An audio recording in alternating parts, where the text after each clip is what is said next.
সন্তানগুলোকে সুসন্তান বানানোর জন্য মা বাবার কি করা দরকার, সন্তানের প্রতি মা বাবার কি কি দায়িত্ব এবং করণীয় রয়েছে, কোরআন এবং সুন্নাহ ঘাটাঘাটি করে রিসার্চ করে আমি টোটাল 20টি পয়েন্ট বের করেছি। এই ফর্মুলার ভিত্তিতে যদি আমরা আমাদের সন্তানগুলোকে প্রতিপালন করতে পারি, আমার বিশ্বাস কারোরই সন্তান নষ্ট হবে না। প্রত্যেকটি সন্তান মুত্তাকি, পরহেজগার, আল্লাহওয়ালা এবং মা বাবার জন্য সন্তানগুলো নয়ন প্রীতিকর, চক্ষু শীতলকারী হবে, এতে কোনো সন্দেহ নাই। অনেক জায়গায় মাহফিল হয়, বাড়ি যাওয়ার পরে কেউ যদি জিজ্ঞেস করে মাহফিলে যে গেলা কোন বিষয়ে হুজুর আলোচনা করেছে, করছে বহু কিছু, টপিক বলতে পারে না। এমনটি যেন না হয়। আমরা যে টপিক নিয়ে কথা বলছি সেটা আগে সবার জানা থাকা দরকার। সন্তানের প্রতি মা বাবার 20টি করণীয়। কয়টি করণীয়? জোরে বলেন।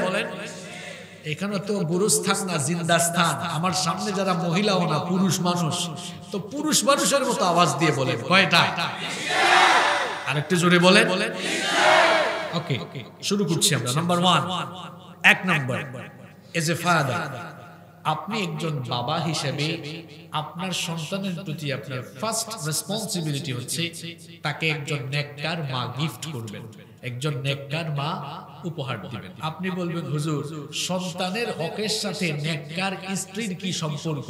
কারণ স্ত্রী হচ্ছে সন্তান উৎপাদনের কারখানা। ফ্যাক্টরি ভালো তো প্রোডাক্ট ভালো, ফ্যাক্টরি খারাপ প্রোডাক্ট খারাপ। এজন্য এখানে যে ভাইয়েরা আছেন অবিবাহিত, তাদের সবাইকে বলবো বিয়ে করার সময় কি করবা এটা শোনো। নবীজি বলেছেন পুরুষ মানুষ বিয়ের সময় মেয়েদের 4টি বিষয়ের প্রতি একটু নজর করে। বুখারী এবং মুসলিম শরীফে হাদিস এসেছে, عن أبي هريرة رضي الله عنه عن النبي صلى الله عليه وسلم قال سيد المحدثين আবু হুরায়রা রাদিয়াল্লাহু আনহু হাদিসটি বর্ণনা করেছেন। রাসূল করিম সাল্লাল্লাহু আলাইহি ওয়াসাল্লাম বলেছেন, তুনকাহুল মারআতু লিআরবা, পুরুষেরা বিয়ে করার সময় নারীদের 4টি বিষয়কে খেয়াল করে। 1 নাম্বার হচ্ছে লিমালিহা, মেয়ের বাবার ধন দৌলত। 2 নাম্বার হচ্ছে ওয়ালি হাসবিহা, মেয়ের বংশমর্যাদা। 3 নাম্বার হচ্ছে ওয়ালি জামালিহা, মেয়ের রূপ সৌন্দর্য। 4 নাম্বার হচ্ছে ওয়ালি দীনিহা, মেয়ের দিনদারিতা, পরহেজগারিতা। আমি আবারও বলছি, 1 নাম্বার হচ্ছে লিমালিহা, মেয়ের ধন সম্পদ। 2 নাম্বার হচ্ছে ওয়ালি হাসবিহা, মেয়ের বংশমর্যাদা। 3 নাম্বার ওয়ালি জামালিহা, মেয়ের রূপ সৌন্দর্য। 4 নাম্বার হচ্ছে ওয়ালি দীনিহা, মেয়ের দিনদারিতা। আল্লাহর নবী বললেন, বিয়ে করার সময় সবার আগে ফাজফার বিদাতিদ দ্বীনি তারিবাত ইয়াদা, সবার আগে দিনদারিতাকে প্রাধান্য দাও। কারণ একটা মেয়ে যতই সুন্দরী আর রূপসী হোক না কেন, তার বাবার যতই ধন দৌলত থাকুক না কেন, আর মেয়েটা যত ভালো বংশের মেয়ে হোক না কেন, তার মধ্যে যদি দিনদারিতা না থাকে, তার মধ্যে যদি 5 ওয়াক্ত নামাজের প্র্যাকটিস করার অভ্যাস না থাকে, তার মধ্যে যদি কোরআন তেলাওয়াতের অভ্যাস না থাকে, তার মধ্যে যদি তাসবিহ তাহলিল যিকির আজকার করার অভ্যাস না থাকে, মেয়েটা যদি পর্দাশীলা না হয়, ভাইরে ভালো করে শুনে যাও, এমন দ্বীনহীনা মেয়েকে বিয়ে করে ফ্যামিলি শুরু করলে ঘরটা জাহান্নামে পরিণত হয়ে যাবে। আর মেয়েটা যদি দেখতে রূপসী কম হয়, সুন্দরী যদি কম হয়, মেয়ের বাবার ধন দৌলত যদি কম থাকে, মেয়েটা যদি ভালো বংশের না হয়ে গরিব বংশের হয়, কিন্তু মেয়েটার ভেতরে যদি দিনদারিতা থাকে, তার মধ্যে যদি 5 ওয়াক্ত নামাজ আদায়ের অভ্যাস থাকে, কোরআন তেলাওয়াতের অভ্যাস থাকে, জিকির আজকার তাসবিহ তাহলিলের অভ্যাস থাকে, মেয়েটা যদি ঠিকমতো পর্দা মেনে চলে, এমন দিনদার নেককার মেয়েকে বিয়ে করে ফ্যামিলি শুরু করলে আপনার ঘরটা জান্নাতের রঙে রঙিন হয়ে যাবে। ইবনু মাজার বর্ণনায় হাদিস এসেছে, নবীজি বলেছেন, আদ-দুনিয়া কুল্লুহা মাতা ওয়া খায়রু মাতা'আদ দুনিয়া আল মারআতুস সালিহা। নবীজি বলেছেন, দুনিয়ায় তোমরা 2 চক্ষু মেলে যা কিছু দেখো, দুনিয়ার সবকিছুই হলো সম্পদ, আর দুনিয়ার সকল সম্পদের মধ্যে নেককার নারী হচ্ছে সর্বশ্রেষ্ঠ সম্পদ। আবার অন্য হাদিসে নবীজি বলেছেন, মার রাযাকাহুল্লাহু ইমরাআতান সালিহা ফাকাদ আ'আনাহু আলা শাতরি দীনিহি। নবীজি বলেছেন, আল্লাহ তাআলা যেই লোকটাকে দয়া করে জীবন সঙ্গী হিসেবে একজন নেককার স্ত্রী দান করেছেন, ওই লোকটাকে যেন আল্লাহ ইসলামের অর্ধেক নিয়ামত দান করেছে। কত বড় কথা যে একজন নেককার জীবন সঙ্গী পেয়েছে, ইসলামের অর্ধেক নিয়ামত সে পেয়ে গিয়েছে। সুবহানাল্লাহ। ঘরের বউ যদি ভালো হয় ভাই, কপাল পুড়বে আপনার, কপাল পুড়বে আপনার, কারণ আপনার স্ত্রী সে হচ্ছে সন্তান উৎপাদনের কারখানা। এখন এই বিজ্ঞানের যুগে বিজ্ঞান ভিত্তিক বাস্তবিক কথা না বললে কেউ মানতে চায় না। দেখুন আমরা এখানে যারা আছি, আমরা সবাই কি মায়ের পেটের ভেতর থেকে এই সাইজেই বের হয়ে আসছি? না, সবাই বাচ্চার আকার। আল্লাহ বলেছেন সুম্মা নুখরিজুকুম তিফলা, বাচ্চার আকারে তোমাদেরকে বের করে দুনিয়াতে নিয়ে এসেছি। প্রত্যেকেই ছোট সাইজের বাচ্চা ছিল। ওকে ফাইন, এবার প্রশ্ন হচ্ছে মায়ের পেটে কি ওই বাচ্চার সাইজ একদিনে হয়েছে? না, স্পাম থেকে, এক ফোঁটা নাপাক পানি থেকে ধীরে ধীরে পর্যায়ক্রমিক ভাবে মানুষকে তৈরি করেছেন কে? ওই স্পাম নাপাক পানি ফোঁটাকে আল্লাহ তাআলা জমাট বাঁধা রক্তে পরিণত করেছেন। জমাট বাঁধা রক্তকে আল্লাহ তাআলা গোশতপিণ্ড বানিয়েছেন। গোশতপিণ্ডকে বড় একটি হাড্ডিতে আল্লাহ রূপান্তর করেছেন। এরপরে সেখানে মাংসের পোশাক পরিয়েছেন। তখনও চক্ষু, নাক, ঠোঁট, কান, হাত, পা কিছুই ছিল না। এরপরে গোশতের পোশাক পরানোর পরে আল্লাহ এবার স্ট্রাকচার, আকৃতি, ফেস কাটিং দেওয়া শুরু করলেন। তখনও রূহ ছিল না। এরপর আল্লাহ রূহ দিলেন। মায়েরা এটা বলতে পারবেন, তখন সন্তানের নড়াচড়া শুরু হয়। তখন মা বুঝে সন্তান পেটের ভেতরে নড়াচড়া করছে। এইভাবে করে সন্তান পরিপূর্ণ রূপ ধারণ করতে প্রায় 9, 10 বা 10 মাস 10 দিন, 6 থেকে 10 মাস 10 দিন সময় লাগে। তারপরে বাচ্চা দুনিয়াতে চলে আসে। এবার শোনো, এই যে মায়ের পেটে ভ্রূণের ক্রমবিকাশ হয়, হিউম্যান এমব্রায়োলজি, ভ্রূণ তত্ত্ব নিয়ে যারা রিসার্চ করেছেন তারা বলছেন a child gets hearing before 16 weeks of birth. একটি শিশু যখন মায়ের পেটে থাকে, জন্মের আগে যখন সে মায়ের পেটে থাকে 16 সপ্তাহ। এক মাসে কয় সপ্তাহ? আঙ্গুল দেখে বলেন, হিসাব নিকাশ না জানলে। 4 সপ্তাহে 1 মাস হয়, তাহলে 16 সপ্তাহে কয় মাস? 4 মাস। দেখুন আজকে চিকিৎসা বিজ্ঞান কি বলছে? চিকিৎসা বিজ্ঞানীরা বলছেন সন্তান যখন মায়ের পেটে থাকে, জন্মের 4 মাস আগে যখন সে মায়ের পেটে থাকে, ওই সময় থেকেই সে শুনতে পায়। কিন্তু সুবহানাল্লাহ কইতে মন চায় না। ডক্টর যারা আছেন তারা ভালো বুঝবেন এই কথাগুলো। আপনারা বলবেন হুজুর, বিজ্ঞানের যুগে তো দেখতেছি বিজ্ঞান অনেক এগিয়ে গিয়েছে। হ্যাঁ, বিজ্ঞান এগিয়েছে, কিন্তু বিজ্ঞান আল্লাহর কোরআন থেকে এখনো অনেক পিছিয়ে আছে। কারণ বিজ্ঞান পৃথিবীর মানুষকে এখন যা জানিয়েছে আল্লাহ তাআলা সেগুলো ১,৫০০ বছর আগে জানিয়েছেন। এই সায়েন্টিফিক তথ্য কোরআনে কারীমে আল্লাহ ১,৫০০ বছর আগে বলেছেন।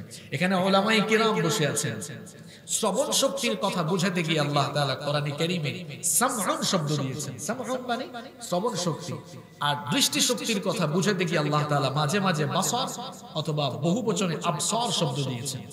আল্লাহর কোরআন খুলে দেখুন, কোরআনে কারীমের সমস্ত জায়গায় আল্লাহ তাআলা বাসারের আগে সাম অর্থাৎ দৃষ্টি শক্তির আগে শ্রবণ শক্তির কথা বলেছেন। ফর এক্সাম্পল, ইন্নাস সামআ ওয়াল বাসারা ওয়াল ফুআদা কুল্লু উলাইকা কানা আনহু মাসউলা। এখানে বাসারের আগে সাম অর্থাৎ দৃষ্টি শক্তির আগে শ্রবণ শক্তি। অন্য আয়াতে যান, ওয়া জাআলা লাকুমুস সামআ ওয়াল আবসারা ওয়াল আফইদা। এখানেও আবসারের আগে সাউন্ড অর্থাৎ দৃষ্টি শক্তির আগে শ্রবণ শক্তি। আধুনিক যুগের সকল মুফাসসিরগণ এই আয়াতগুলোর সায়েন্টিফিক এক্সপ্লেনেশন করেছেন এইভাবে, যেহেতু আল্লাহর কালামের সমস্ত জায়গায় আল্লাহ তাআলা বাসারের আগে সাউন্ড শব্দ দিয়েছেন অর্থাৎ দৃষ্টি শক্তির আগে শ্রবণ শক্তি দিয়েছেন, তার মানে হলো একটি শিশু দর্শন শক্তি লাভ করার আগে শ্রবণ শক্তি লাভ করে। সুবহানাল্লাহ। ওকে, খালি সুবহানাল্লাহ বললে চলবে না। এবার আসুন মূল কথায়। তাহলে কোরআন এবং বিজ্ঞান একমত যে সন্তান মায়ের পেটে থাকাকালীন জন্মের কয় মাস আগে শুনে? বলেন কয় মাস? আপনারা বিজ্ঞানের যুগের মানুষ তো, আপনাদেরকে বিজ্ঞান দিয়ে বাস্তবিকভাবে বুঝাইতে হয়। কোরআন এবং বিজ্ঞানের মধ্যে কোনো সংঘর্ষ আছে? Keep in your mind, there is no contradiction between the Holy Book Quran and science. কোরআনের সাথে বিজ্ঞানের কোনো দ্বন্দ্ব নাই, বরং সামঞ্জস্য খুঁজে পাবেন আপনি। এবং বিজ্ঞানের কথাই কোরআন চলে না, বরং বিজ্ঞান কোরআনের কথায় চলতে বাধ্য হয় এবং চিরকাল বাধ্য হবে। তাহলে কোরআন বিজ্ঞান একমত, বলল সন্তান মায়ের পেটে থাকাকালীন কয় মাস আগে শুনে। এবার মূল পয়েন্টে আসুন। আপনার ঘরের বউটা যদি খারাপ হয়, প্রেগন্যান্সিতে থাকাকালীন সন্তান পেটে নিয়ে সারা দিন যদি হিন্দি গান শুনে, নাটক সিনেমা দেখে, ঝাঁকানাকা আর ডিজে গান শুনে, আল্লাহর কসম রে ভাই, সন্তান তো পেটের ভেতর থেকে শুনতেছে, কোরআন বিজ্ঞানও তাই বলছে, এই মহিলার পেট থেকে যেগুলা বের হবে সবগুলা ঝাঁকানাকা আর ডিজে মার্কাই হবে। কোন জায়গাতে হাত দিছে বুঝছেন আপনি? বলবো সব আসবে আস্তে আস্তে আস্তে আস্তে আগাইতে হবে। মাহফিলে গেলাম, আসলো হুজুর, মাথায় হাত বুলায় দেন। ছেলেটা প্রত্যেকদিন স্কুলে মাদ্রাসা মক্তবে পাঠানোর চেষ্টা করি, আর হে খালি সিনেমা দেখার জন্য ড্রয়িং রুমে দৌড়ায়। তো দৌড়াবে না তো কি করবে? আপনি তো কাম ঘটায় রাখছেন, মূলেই আপনি সমস্যা ঘটায় রাখছেন। ওই যে শুনছেন। তার বিপরীতে যদি আপনার স্ত্রী নেককার হয়, দিনদার হয়, প্রেগন্যান্সিতে থাকাকালীন আপনার সন্তানকে পেটে নিয়ে আজান হলে নামাজে দাঁড়াবে, নামাজে আল্লাহর কালাম তেলাওয়াত করবে, কোরআনের গুনগুন তেলাওয়াত করবে, তাসবিহ তাহলিল জিকির আজকার করবে। কোরআন বিজ্ঞান আজ একমত যে সন্তান পেটের ভেতর থেকে শুনে, তার মানে সন্তান ওই কোরআন তেলাওয়াত, জিকির আজকার, তাসবিহ তাহলিলের সাউন্ডগুলো শুনতেছে। এই দিনদার নেককার মহিলার পেট থেকে যে সন্তানগুলো পয়দা হবে, আল্লাহওয়ালা, মুত্তাকি, বুজুর্গ, মুফাসসির, মুহাদ্দিস, বড় বড় আলেম পয়দা হবে, সন্দেহ নাই। ফ্যাক্টরি ভালো, প্রোডাক্ট ভালো, ফ্যাক্টরি খারাপ, প্রোডাক্ট খারাপ। কারখানা ঠিক করেন, পণ্য ভালো হবে। কারখানা খারাপ, পণ্য খারাপ। এখন যারা বিয়ে করে ফেলছেন তারা কি আরেকটা করবেন না? যেটা আছে ওইটারে ঠিক করে, আর ঠিক থাকলে তো আলহামদুলিল্লাহ।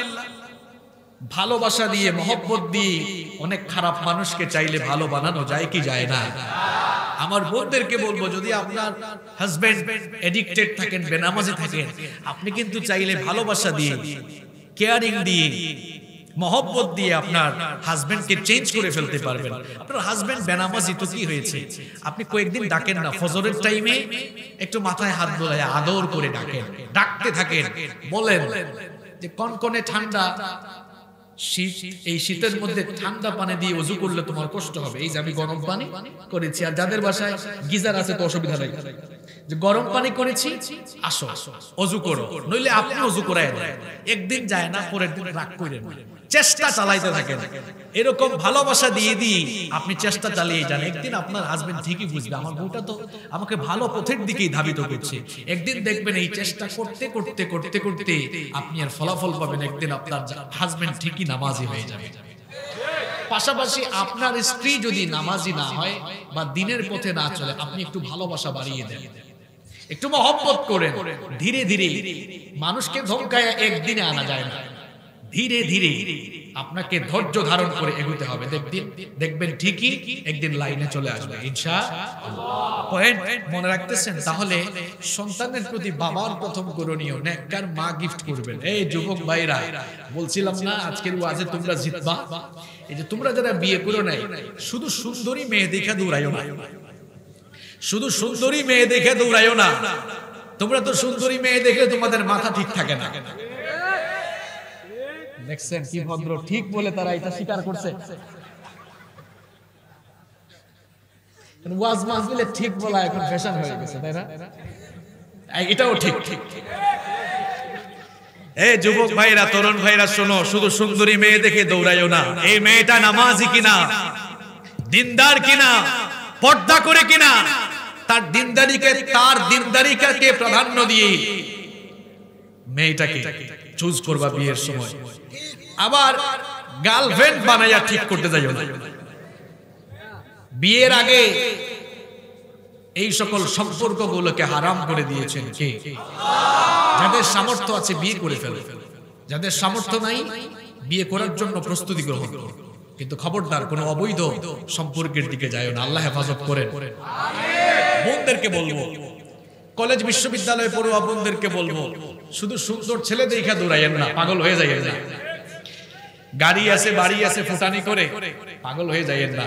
ছেলেটা নামাজি কিনা, দিনদার কিনা, আল্লাহর বিধান জীবনে মেনে চলে কিনা, তার দিনদারিটাকে প্রায়োরিটি দিবেন। ছেলে মেয়েদের কথা তো বললাম, আব্বা আম্মার ব্যাপারেও তো বলা দরকার। আমার বাবারা, আপনারা মেয়ে বিয়ে দেওয়ার সময় ছেলেটার গাড়ি বাড়ি আছে কিনা, নারায়ণগঞ্জে ফ্ল্যাট আছে কিনা, ঢাকায় ফ্ল্যাট আছে কিনা, বাড়ি গাড়ি আছে কিনা, এগুলাই শুধু দেখেন, দিনদারিতা দেখেন না বাবারে। আপনি মেয়ে বিয়ে দেওয়ার সময় যদি ছেলের দিনদারিতা না দেখেন, আর যদি ওই ছেলেটার মধ্যে দিনদারিতা না থাকে, তার বাড়ি গাড়ি থাকতে পারে, এই ছেলেটার কাছে বিয়ে দিলে মেয়ের কপাল পোড়ারও কিন্তু সম্ভাবনা আছে। ঠিক সেম ছেলে বিয়ে দেওয়ার ক্ষেত্রে দিনদার মেয়েকে প্রায়োরিটি দিবে। তাহলে 1 নম্বর পয়েন্ট আমরা নোট করে নিলাম, নেককার জীবন সঙ্গী নির্বাচন করুন, মনে থাকবে। নাম্বার 2 নাম্বার, সন্তান পাওয়ার পরে মা বাবার দায়িত্ব হলো আল্লাহর শুকরিয়া আদায় করা, কারণ সন্তান দিয়েছেন কে? অনেক পাগলা আছে, ছেলে মেয়ে হওয়ার পর এখন তো সব ফেসবুকে স্ট্যাটাস দিয়েছে, ওয়াও আমার একটা ছেলে হয়েছে। এ গাধা, তোর ছেলে হয়েছে এটা ওয়াও হবে না আলহামদুলিল্লাহ হবে।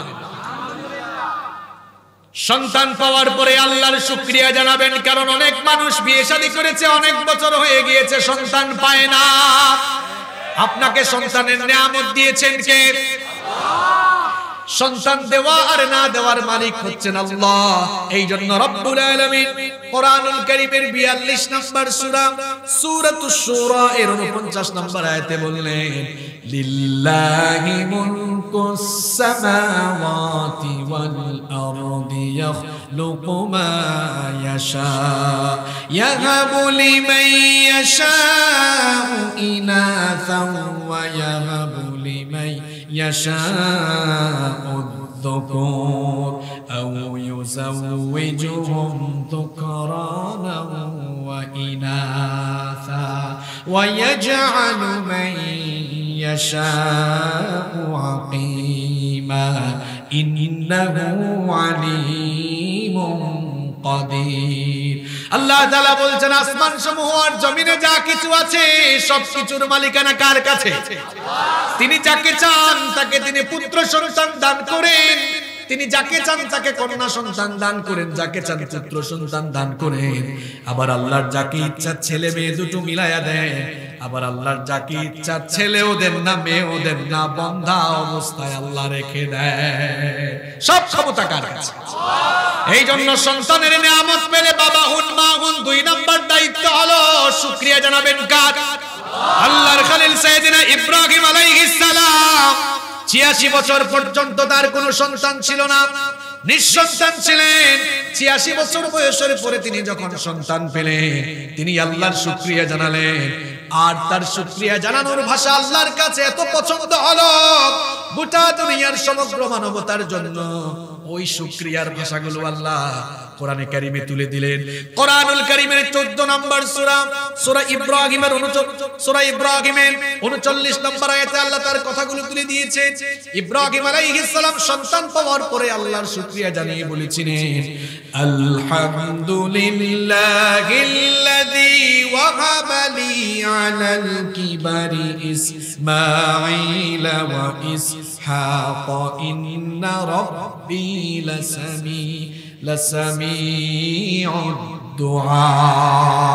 ইব্রাহিম খলিলুল্লাহ বলেছিলেন, সমস্ত শুকরিয়া সেই আল্লাহর যিনি আমাকে বার্ধক্য বয়সে ইসমাঈল আর ইসহাক নামক নিয়ামত দিয়েছেন। তাহলে 2 নম্বর শুকরিয়া জানাবেন কার? নাম্বার 3 নাম্বার দেখুন, আমি ধাপে ধাপে বলছি, শেষ পর্যন্ত শুনুন এবং মন দিয়ে শুনুন। নাম্বার 3 নাম্বার হচ্ছে, সন্তান জন্ম নিল, দুনিয়াতে চলে আসলো, ছেলে হোক মেয়ে হোক, এটাকে গোসল দিয়ে পরিষ্কার করিয়ে, ছেলে হোক মেয়ে হোক, যে সন্তানে হোক, ডান কানে আজান দিবেন, বাম কানে ইকামত দিবেন, যেন আল্লাহর শ্রেষ্ঠত্বের বাণী তার কর্ণকুহরে পৌঁছে যায়। নবী করিম সাল্লাল্লাহু আলাইহি ওয়াসাল্লামের কলিজার টুকরা মেয়ে ফাতেমা রাদিয়াল্লাহু আনহার ঘরে যখন নবীজির প্রিয় নাতি হাসানের জন্ম হলো, দেখেন সুনানে আবু দাউদের মধ্যে হাদিস এসেছে, এক সাহাবী হাদিস বর্ণনা করছেন, তিনি বলছেন, রাআইতু রাসূলুল্লাহ সাল্লাল্লাহু আলাইহি ওয়াসাল্লাম আযানা ফি উযুনিল হাসানি হিনা ওয়ালাদাতহু ফাতিমাতু বিস-সালাহ। তিনি বলেছেন, আমি দেখলাম নবীজির কলিজার টুকরা মেয়ে ফাতেমা রাদিয়াল্লাহু আনহার ঘরে যখন নবীজির নাতি হাসানের জন্ম হলো, আল্লাহর নবী তার নাতি হাসানকে কুলে নিয়ে ডান কানে আযান দিয়েছেন। দুঃখজনক হলেও সত্য, many Muslims feel embarrassed to this work. আজ অনেক মুসলমানরা এই কাজগুলো করতে লজ্জা ফিল করে। মসজিদ কমিটির সভাপতি সাহেব সকালবেলা ইমাম সাহেবকে ফোন করেছেন, ইমাম সাহেব আপনি কোথায়? তিনি বলছেন আমি তো আমার রুমে আছি, আমার কক্ষে আছে। বললেন তাড়াতাড়ি বাড়িতে আসেন। সকাল সকাল সভাপতি সাহেবের ফোন পেয়ে ইমাম সাহেব টেনশনে পড়ছেন, না জানি চাকরি আছে না গেছে। তাড়াতাড়ি গেলেন, যাওয়ার পরে দেখলেন সভাপতি সাহেব মিষ্টি নিয়ে সামনে হাজির। জিজ্ঞেস করলেন কি ব্যাপার, সকালবেলা মিষ্টি? সভাপতি সাহেব বললেন হুজুর খুশির খবর আছে, আপনার ভাতিজা হয়েছে, নেন মিষ্টি খান। ইমাম সাহেব খুশি হয়ে বললেন মাশাআল্লাহ আলহামদুলিল্লাহ। মিষ্টি খাচ্ছেন, সভাপতি সাহেব বললেন হুজুর শুধু মিষ্টি খাওয়ার জন্য কিন্তু আনি নাই, আপনার ভাতিজার কানে আজান দেওয়া লাগবে।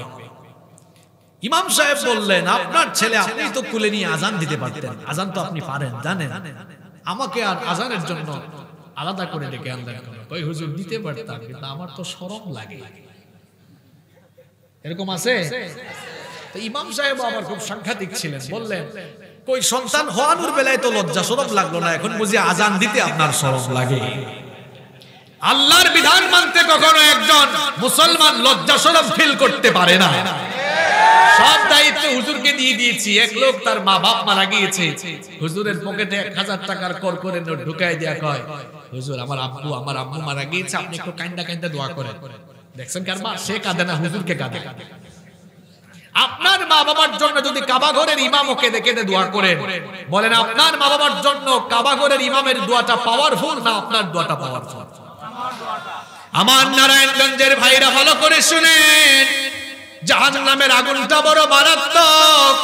গোটা দুনিয়ার সকল সাগর আর মহাসাগরের পানি ঢেলে জাহান্নামের আগুনকে নেভানো যাবে না, কিন্তু আপনি যদি আপনার কবরবাসী মা বাবার জন্য 2 ফোঁটা চোখের পানি ছেড়ে দিতে পারেন, এই 2 ফোঁটা চোখের পানির পাওয়ার এত বেশি, এই 2 ফোঁটা চোখের পানি চক্ষু থেকে বের হয়ে নাকের ডগায় আসার আগে এই 2 ফোঁটা চোখের পানি দিয়ে আল্লাহ আপনার মা বাবার কবরের জাহান্নামের আগুন চিরতরে নিভায়া দিবে।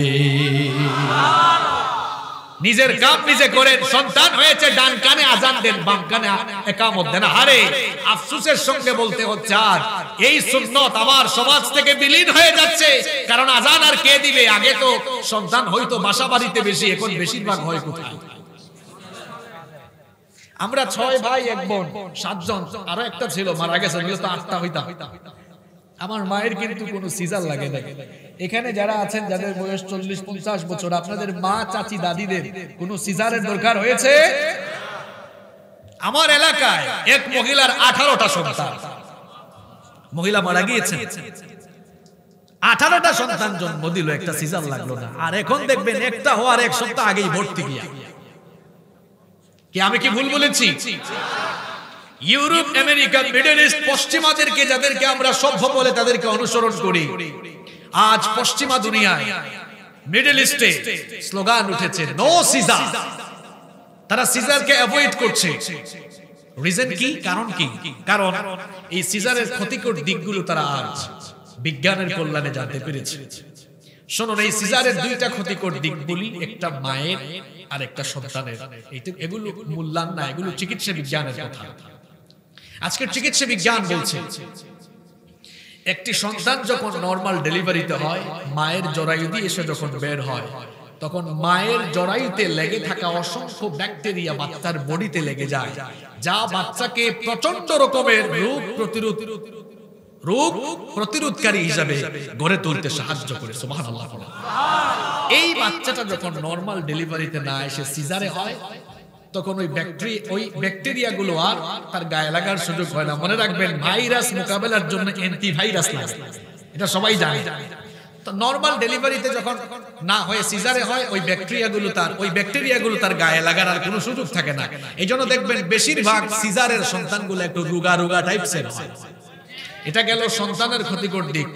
আর চিকিৎসা বিজ্ঞান বলছে মায়ের জন্য ক্ষতিকর দিক হলো সিজার হলে ওই মহিলা ফিজিক্যাল ফিটনেস অনেক সময় হারিয়ে ফেলতে পারেন, ফিজিক্যালি উইক হয়ে যেতে পারেন, এমনকি সন্তান উৎপাদনের ক্ষমতাও তিনি হারিয়ে ফেলতে পারেন। এখনো অনেকের ঘরে বাচ্চা হয় পাড়াপড়শি কেউ টের পায় না, আবার অনেকের হইলে গোটা এলাকা খবর হয়ে যায় হাসপাতালে দৌড়াদৌড়ি করতে করতে। এজন্য আমি প্রায় সময় বলি, সম্ভবত আমাদের আগের পূর্বপুরুষরা এদের মধ্যে হয়তো ধার্মিকতা একটু বেশি ছিল, আল্লাহর উপর তাওয়াক্কুল তাদের অনেক বেশি ছিল। এখন আল্লাহর উপর তাওয়াক্কুল কমে গিয়ে ডাক্তারের উপর আপনাদের তাওয়াক্কুল বাড়ছে। নইলে এই যে সবাই সাক্ষ্য দিল তাদের মা চাচি দাদিদের সিজার লাগে না, আপনাদের লাগে কেন? আর আমি বুঝি না কি এমন ঔষধ খাওয়ায় 2 মাস 3 মাস থেকে খাওয়াইতে খাওয়াইতে একদম সিজারই নিয়ে যায়, পরে বলে না সিজার ছাড়া হবে না। ডক্টর কেউ থাকলে রাগ করবেন না, এখানে আমার ফ্যামিলিতেও ডক্টর আছেন, অনেক ভালো ডাক্তার এখনো এই জমিনে আছেন, আছেন না? সিজারে তো কোনো রিস্ক থাকে না, রিস্ক থাকলেও খুব অল্প একটা রিস্ক। সিজারের মধ্যে একদম খুব কম সময়ে ভালো পয়সা কামানো যায়। এজন্য বেশিরভাগ হসপিটাল ক্লিনিকে সিজারকে তাদের ব্যবসার একটা অন্যতম গুরুত্বপূর্ণ হাতিয়ার তারা বানিয়ে ফেলেছে।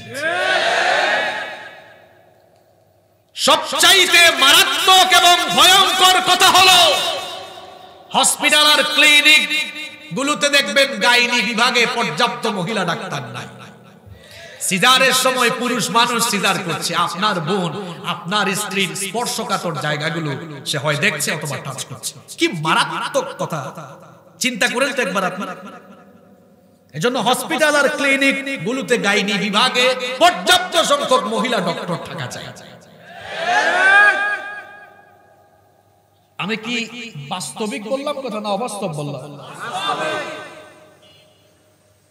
3 নাম্বার দায়িত্ব, ওই যে বললাম এখন হসপিটাল ক্লিনিকে হচ্ছে আজান ইকামত দেওয়ার সময়ও থাকে না, অনেক জায়গায় অনেক সন্তানকে দেওয়া হচ্ছে না। 3 নাম্বার দায়িত্ব। নাম্বার 4, 4 নাম্বার আজান ইকামত শেষ, এবার তাহনিক করবেন। কি করবেন? অনেকে বুঝতেছেন না তাহনিক এটা আরবি শব্দ, ছোট্ট একটা হাদিস শোনাই বুঝবেন আপনি। আবু মুসা আল আশআরী রাদিয়াল্লাহু আনহু তিনি বলছেন, আমার ঘরে একটি পুত্র সন্তানের জন্ম হলো, আমি আমার সেই পুত্র সন্তানকে কুলে নিয়ে নবীজির কাছে গেলাম। নবীজি আমার ছেলেটাকে নবীজির কুলে নিয়ে নাম রেখে দিলেন ইব্রাহিম। এরপরে 2-1টা খেজুর চিবিয়ে খেজুরের রস আমার বাচ্চার ঠোঁটের মধ্যে লাগিয়ে আমার বাচ্চার বরকতের জন্য তিনি দোয়া করে দিলেন। এটাকে বলা হয় তাহনিক, অর্থাৎ বাচ্চা জন্মের পর খেজুর বা মিষ্টি জাতীয় যে কোনো জিনিস ঠোঁটে লাগায় দিবেন। এই সুন্নাত আছে না সমাজ থেকে দিন দিন উঠে যাচ্ছে। নাম্বার 5 নাম্বার হচ্ছে সন্তানের জন্য বুকের দুধ পানের ব্যবস্থা করা, স্পেশালি এটা মায়েদের দায়িত্ব। রব্বুল আলামিন বলছেন সূরা বাকারার 233 নম্বর আয়াত, ওয়াল ওয়ালিদাতু ইউরদি'না আওলাদাহুন্না হাওলাইনি কামিলাইনি লিমান আরাদা আন ইউতিম্মা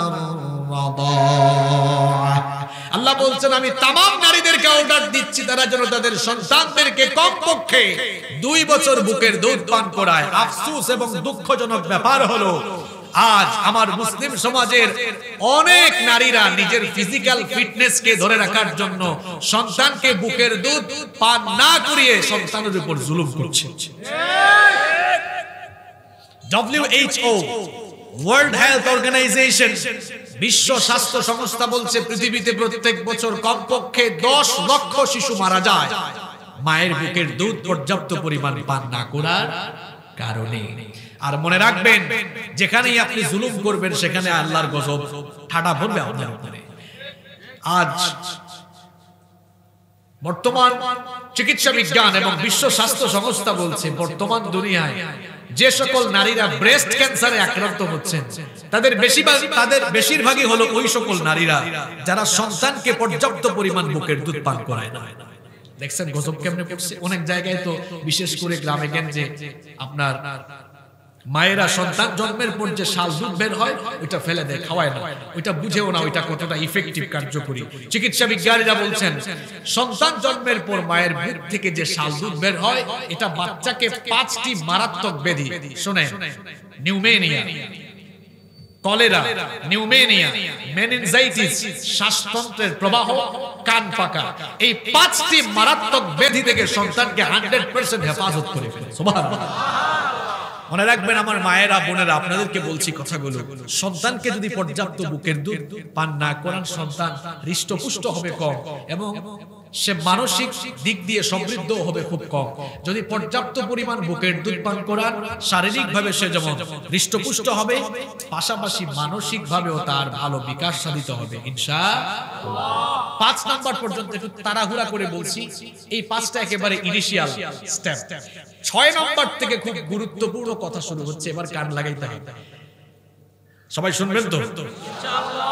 এবার শুনেন, যেখানে আমাদের গ্যাপ হচ্ছে। নাম্বার 6, সন্তানের প্রতি মা বাবার 6 নাম্বার দায়িত্ব হলো সন্তানের সুন্দর নাম রাখা। সুন্দর নাম। নবীজি বলেছেন, ইন্না হাব্বা আসমাইকুম ইলাল্লাহি আব্দুল্লাহ ওয়া আব্দুর রহমান। আল্লাহর কাছে 2টা নাম হচ্ছে সবচাইতে পছন্দের, একটি হচ্ছে আব্দুল্লাহ, আরেকটি হচ্ছে আব্দুর রহমান। এখন আমাদের সমাজে আব্দুল্লাহ আব্দুর রহমান নাই বেশি, আছে বল্টু, মন্টু, ঝন্টু, পিন্টু, এখানেও থাকতে পারে, রাগ করো না ভাই। ছেলের নাম রাখছে বল্টু, নাট যে রাখে নাই, নাটও রেখে দিতে সুযোগ পাই। নাম রাখার যে অবস্থা এখন, ছেলের নাম রেখেছে আকাশ।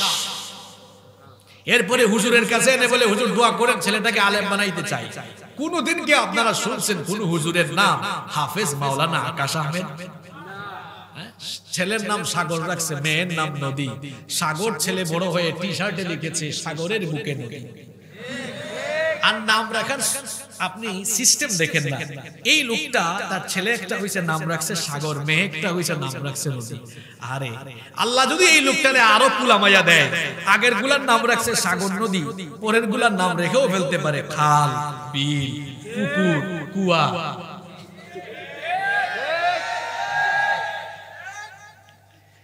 একজন ছেলের নাম রেখে তুইছে তুফান। বললাম, ভাই ছেলের নাম তুফান রেখেছেন কেন? কয় হুজুর অবস্থা বুঝে ব্যবস্থা। বললাম মানে? কয় তুফানের সময় হয়েছে তো স্মরণীয় করে রাখলাম, তুফান রেখে দিচ্ছি। আমার মেয়ের নাম রেখেছে বৃষ্টি। এই এলাকায় বৃষ্টি আছে নাকি? আওয়াজ যে জুড়ে দিল, এত মেয়েদের নামের কালেকশন তোমাদের কাছে থাকে কেমনে যুবকরা? তো বললাম বৃষ্টি রাখছেন কেন? কয় হুজুর এইটা অবস্থা বুঝে ব্যবস্থা, বৃষ্টির সময় হয়েছে তো একদম বৃষ্টি রাখছি। এরপরে বললাম, ভাই আপনি যেভাবে অবস্থা বুঝে ব্যবস্থা নেন, তুফানের সময় হয়েছে বলে নাম রেখে দিয়েছেন তুফান, বৃষ্টির সময় হয়েছে বলে নাম রাখছেন বৃষ্টি, এখন যদি বজ্রপাতের সময় আরেকটা হয় নাম কি রাখবেন? ঠাডা পড়ছে। কারণ আপনার অবস্থা তো ভালো না, আপনি অবস্থা বুঝে ব্যবস্থা নিচ্ছেন। মেয়ের নাম রেখে মিষ্টি, ঝুমকি, চুমকি, জোনাকি, পিঙ্কি। আজীব অবস্থা। মনে রাখবেন, নামেরও একটা প্রভাব কিন্তু বাচ্চার আমল আখলাকে পড়ে। এই জন্য নবীজি বলেছেন, তাসুম্মু বিআসমাইল আম্বিয়া। নবীদের নামের সঙ্গে মিলিয়ে ছেলেগুলোর নাম রাখো। ছেলে হয়েছে নাম রেখে দাও নূহ, নাম রেখে দাও ইব্রাহিম, নাম রেখে দাও মূসা, নাম রেখে দাও ঈসা, নাম রেখে দাও ইয়াহইয়া, নাম রেখে দাও জাকারিয়া, নাম রেখে দাও ঈসা। এইরকম নবীদের নামের সঙ্গে মিলিয়ে, সাহাবীদের নামের সঙ্গে মিলিয়ে নিজে যদি নাম রাখতে না পারেন, আলেমদের সঙ্গে পরামর্শ করে ভালো নাম রাখেন, দেখবেন ছেলেগুলাকে আল্লাহওয়ালা মুত্তাকি বানায় দিতে পারেন কে? মেয়ে হয়েছে এরকম আলতু ফালতু নাম না রেখে মেয়েদের নাম রেখে দেন আয়েশা, নাম রেখে দেন মারিয়াম। আবার আমার বাংলাদেশে মরিয়ম নামের অবস্থা খারাপ, অ্যাক্সিডেন্ট করে ফেলেছে, নাম হচ্ছে মারিয়াম, কিন্তু বাংলাদেশে নাম রাখে মরিয়ম বেগম, ময়রম, মরিয়ম। আচ্ছা, এই নামে কোরআনে একটা সূরা আছে না হুজুর? সূরাটার নাম কি? মরিয়ম, ময়রম, মারয়াম। এই নামের 12টা বাজাইয়া যায়, নামটা হচ্ছে মারয়াম। নাম রেখে দেন আসিয়া, নাম রেখে দেন খাদিজা, নাম রেখে দেন যায়নাব। অথবা আলেমদের সঙ্গে পরামর্শ করে সুন্দর নাম রাখে। কি আলতু ফালতু নাম আপনারা মেয়েদের রেখেছেন। কোরআন সুন্নাহ থেকে আপনি সুন্দর সুন্দর নাম বের করেন, আপনি সুন্দর সুন্দর নাম রাখেন। আবার নিজে পণ্ডিত হইয়া নিজেই নাম রাখতে যাইয়েন না, যারা বুঝেন না। যেমন এক লোক সূরা রহমান খুলে দেখছে, বারবার শুধু তুকাজ জীবান আসছে। কই মনে হয় আল্লাহর কাছে শব্দটা বড় পছন্দ, মেয়ের নাম রেখে তুকাজ জীবান। তুকাজ জীবান অর্থ কি? ভালো মিথ্যাবাদ। আলেমদের সঙ্গে পরামর্শ করে নাম রাখো। নাম রাখুন ছেলে মেয়েদের সুন্দর। নাম্বার 7, 7 নাম্বার, শুনেন ভাইরা, আপনাদের ছেলে মেয়েরা বেয়াদব এমনি এমনি হয় না, আপনি সঠিকভাবে দায়িত্ব পালন করেন নাই। 20 নাম্বার সিরিয়াল পর্যন্ত শোনার পরে আপনি একটু নিঃশ্বাস ছাড়বেন, এগুলো তো পালন করে না, এই জন্য না এমন হয়েছে। কষ্ট হচ্ছে আপনাদের? বেশি না, 30 মিনিট থাকলে কষ্ট হয়ে যাবে, শেষ করে দেন প্লিজ, উঠিয়ে নিয়ে। আচ্ছা, নাম্বার 7, 7 নাম্বার হচ্ছে সন্তান জন্ম নিল জন্মের 7ম দিনে। কয় নাম্বার দিনে? 7 নাম্বার দিনে মাথার চুল হলক করে দিবেন। আপনাদের ভাষা তো অনেক সুন্দর, আঞ্চলিক ভাষা এটাকে কি বলে? সাইড চালাইব, সুন্দর ভাষা। ওই যে নোয়াখালীতে পরে মাথা বেল করি ফেলা। আর আমার বাড়ি তো সিলেটে, সিলেটি ভাষা তো আরো সুন্দর। সিলেটে কি বলে বলবো? কয় দর দইরা মাথা ডুলাইলা। দেখছেন ভাষা? আপনারা বলেন সাইড চালা, কোন কোন এলাকায় বলে কামাই ফালা, নোয়াখালীতে বলে বেল করি ফালা, আর সিলেটে বলে দর দইরা ডুলাইলা। আরবিতে বলা হয় হালক, তাই না? আচ্ছা, যাই হোক, যে যে ভাষা বুঝেন অসুবিধা নাই। এই ভাষার বৈচিত্র্যতার মধ্যেও কার কুদরতের নিদর্শন আছে? আছে, আল্লাহর নিদর্শন আছে। আল্লাহকে চিনতে গেলে এত কিছু লাগে না রে ভাই। বলেন তো, গোটা দুনিয়া মানুষের কথা বলার যন্ত্রপাতি এক না আলাদা? বুঝেন নাই আমার কথা? কথা বলার যন্ত্রপাতি হচ্ছে 2 ঠোঁট, দাঁত, জিহ্বা, এগুলা দিয়েই মানুষ কথা বলে। এই জন্য বলেছি কথা বলার যন্ত্রপাতি সবার এক না আলাদা, কিন্তু ভাষা দেখছেন কেমন আছেন? কে কি বলেন? কেমন আছেন না? চট্টগ্রামে বলে বাজি কেন আছো, নোয়াখালীতে বলি না কেন আছেন। আবার ওই দিন বগুড়ায় গেলাম, তারা কি বলে জানেন? ক্যাংকে আসো বারে। আর আমাদের সিলেটে গেলে আপনাকে বলবে কিতাব হিসাব বালানি। হ্যাঁ, আবার আমাদের সিলেটে ওই শ্রীমঙ্গল উপজাতি একটা এলাকা আছে, এরা বলবে কেমন আছেন কে বলে কানঠাউরি। দেখছেন কারবা? এখন সবার কথা বলার যন্ত্রপাতি এক, ভাষাটা আমি বুঝি না মানুষ নাস্তিক হয় কিভাবে। এটা নিয়ে চিন্তা করলেই তো আল্লাহকে চেনা যায়। নাস্তিক গুলা তো মানুষের কোনো জাত না, এটা মোল্লার কথা না, এটা আল্লাহর কথা। এখানে আলেমরা বসে আছেন, এদের ব্যাপারে আল্লাহ কি বলেছেন? উলাইকা কাল আনআম। আল্লাহ বলছেন এগুলা মানুষের জাত না, এগুলা পশুর জাত। এরপরে আল্লাহ বলেছেন বাল হুম আবাল, এখানেই শেষ নয়, এরা তার চাইতেও আরো নিকৃষ্ট। এরা আল্লাহ আছে বিশ্বাস করে না, কয় থাকলে তো দেখা যাইত। এই জন্য আমি বলি যেমন কুকুর তেমন মুগুর দরকার। এইরকম কোন নাস্তিক যদি আপনাদের চোখের সামনে কখনো পড়ে, তাকে বলবেন এই এদিকে আয়, তুই যে বললি যা দেখা যায় না তা বিশ্বাস করা যায় না, তোর দাবিতে কি তুই ঠিকঠাক আছো? যদি বলে হ্যাঁ, বলবেন ঠিক আছে, তোর বাপ তোরে জন্ম দিয়েছে, এটা তুই দেখছ? তোর বাপ তোরে জন্ম দিয়েছে, জন্ম দেওয়ার সময় তুই দেখছ? কেউ তো দেখে না এটা। তারে বলবেন তোর দাবি যা দেখা যায় না তা বিশ্বাস করা যায় না, তাহলে তোর বাপ তোরে জন্ম দিয়েছে তুই দেখছ না, তুই একটা বেজন্মার জাতি। এর চেয়ে বড় ওষুধ তার জন্য আর কিছু হইতে পারে না। আয়না সারা গাধা তার নিজের পিঠ দেখে না, ওই 3.5 হাত বডি দিয়ে বানাইছে তারে দেখতে চায়। হ্যাঁ, আল্লাহকে দেখা যাবে। জান্নাতে যাওয়ার পর জান্নাতীরা দু চক্ষু মেলে সরাসরি তাদের রবকে মন ভরে দেখতে থাকবে। আল্লাহু আকবার। আল্লাহ যেন ওই পবিত্র অনুষ্ঠানে পবিত্র বান্দাদের কাতারে আমাদেরকে শামিল করে নেন। আচ্ছা, তাহলে কি বলছিলাম? ওই যে মাথা হলক করার কথা। 7 নাম্বার দায়িত্বের কথা বলছিলাম। সন্তান পৃথিবীতে আসার পর 7 নাম্বার দিনে মাথাটা, ওই যে আপনারা বলছেন সাইচ্ছা ফলাবেন একেবারে। এরপরে ওই চুল পরিমাণ, শুনেন এটা আপনারা অনেকে করেন না রে ভাই, নবীর সুন্নত গুলো শিখেন আপনারা। ওই চুল পরিমাণ রূপা, শোনানো রূপা আল্লাহর রাস্তায় সদকা করবেন, অথবা তার সমমূল্য সদকা করবেন। কেন? যেন আপনার সন্তানের কোনো ক্ষতি না হয়। জিন ভূত আছে না, এগুলা যেন তার ক্ষতি না করে। আপনারা কি করেন? কুনজর থেকে বাঁচার জন্য টিপ মারেন। আজ সুন্নত বাদ দিয়ে আমরা কুসংস্কার শুরু করেছি। আল্লাহ বুঝে বলেছেন সন্তানকে বদনজর কুনজর সব খারাপ জিনিস থেকে বাঁচানোর জন্য 7ম দিন মাথা কামাই ফেলো। এরপরে চুল পরিমাণ রূপা 1-2 ভরিও হবে না। 1 ভরি রূপার দাম কত? 900, 1000, 1100 টাকা। 2 ভরি হইলে 2000 টাকা। এই টাকা আপনি সদকা করে দেন। দেখেন এইটা কিন্তু নবী নিজে করেছেন। আপনাদেরকে আমি হাদিস থেকে শোনাই। তিরমিজি শরীফের হাদিস, নবীজির প্রিয় নাতি হাসানের জন্মের 7ম দিনে নবীজি তার কলিজার টুকরা মেয়ে ফাতেমা রাদিয়াল্লাহু আনহাকে ডাকলেন, ডেকে বললেন, ইয়া ফাতেমা ইহলিকি রাসাহু ওয়া তাসাদদাকি বিজিনাতা শা'রি ফিদ্দা।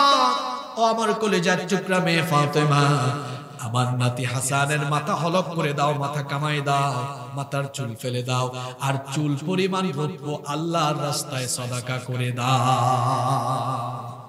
এটা আছে আমাদের সমাজে না উঠে গেছে? আপনার সন্তান খারাপ হবে না তো কাটটা খারাপ হবে। নাম্বার 8 নাম্বার, আকিকা করবেন জন্মের 7ম দিনে। আজকে কি বার গেল? জুমাবার, তাই না? তাইলে 7ম দিন হবে তার আগের দিন। যেমন দেখেন, জুমাবার, শনিবার, রবিবার, সোমবার, মঙ্গলবার, বুধবার, বৃহস্পতিবার, 7 দিন হয়েছে না? 5 আর 2। তাহলে জুমাবারে জন্ম নিলে পরের বৃহস্পতিবারে আকিকা করবেন। এটা সুন্নতি নিয়ম। ছেলে হলে 2টা ছাগল, মেয়ে হলে 1টা ছাগল। যদি বলেন না হুজুর আমরা নারায়ণগঞ্জের মানুষ, আপনারা তো খুব পাট নিয়ে চলেন, এটা তো আপনারা জানি। নারায়ণগঞ্জের মানুষের একটা ভাবই আলাদা, তাই না? যে আমরা তো গরু খাওয়াইতে পারবো, অসুবিধা নাই। আপনি আগে 2টা ছাগল জবাই করেন, আকিকাটা ছাগলের সাথে রিলেটেড। এরপরে আরো 2টা 3টা 5টা গরু খাওয়াইতে মনে করেন, কোনো অসুবিধা। খাওয়ানো তো খারাপ জিনিস না।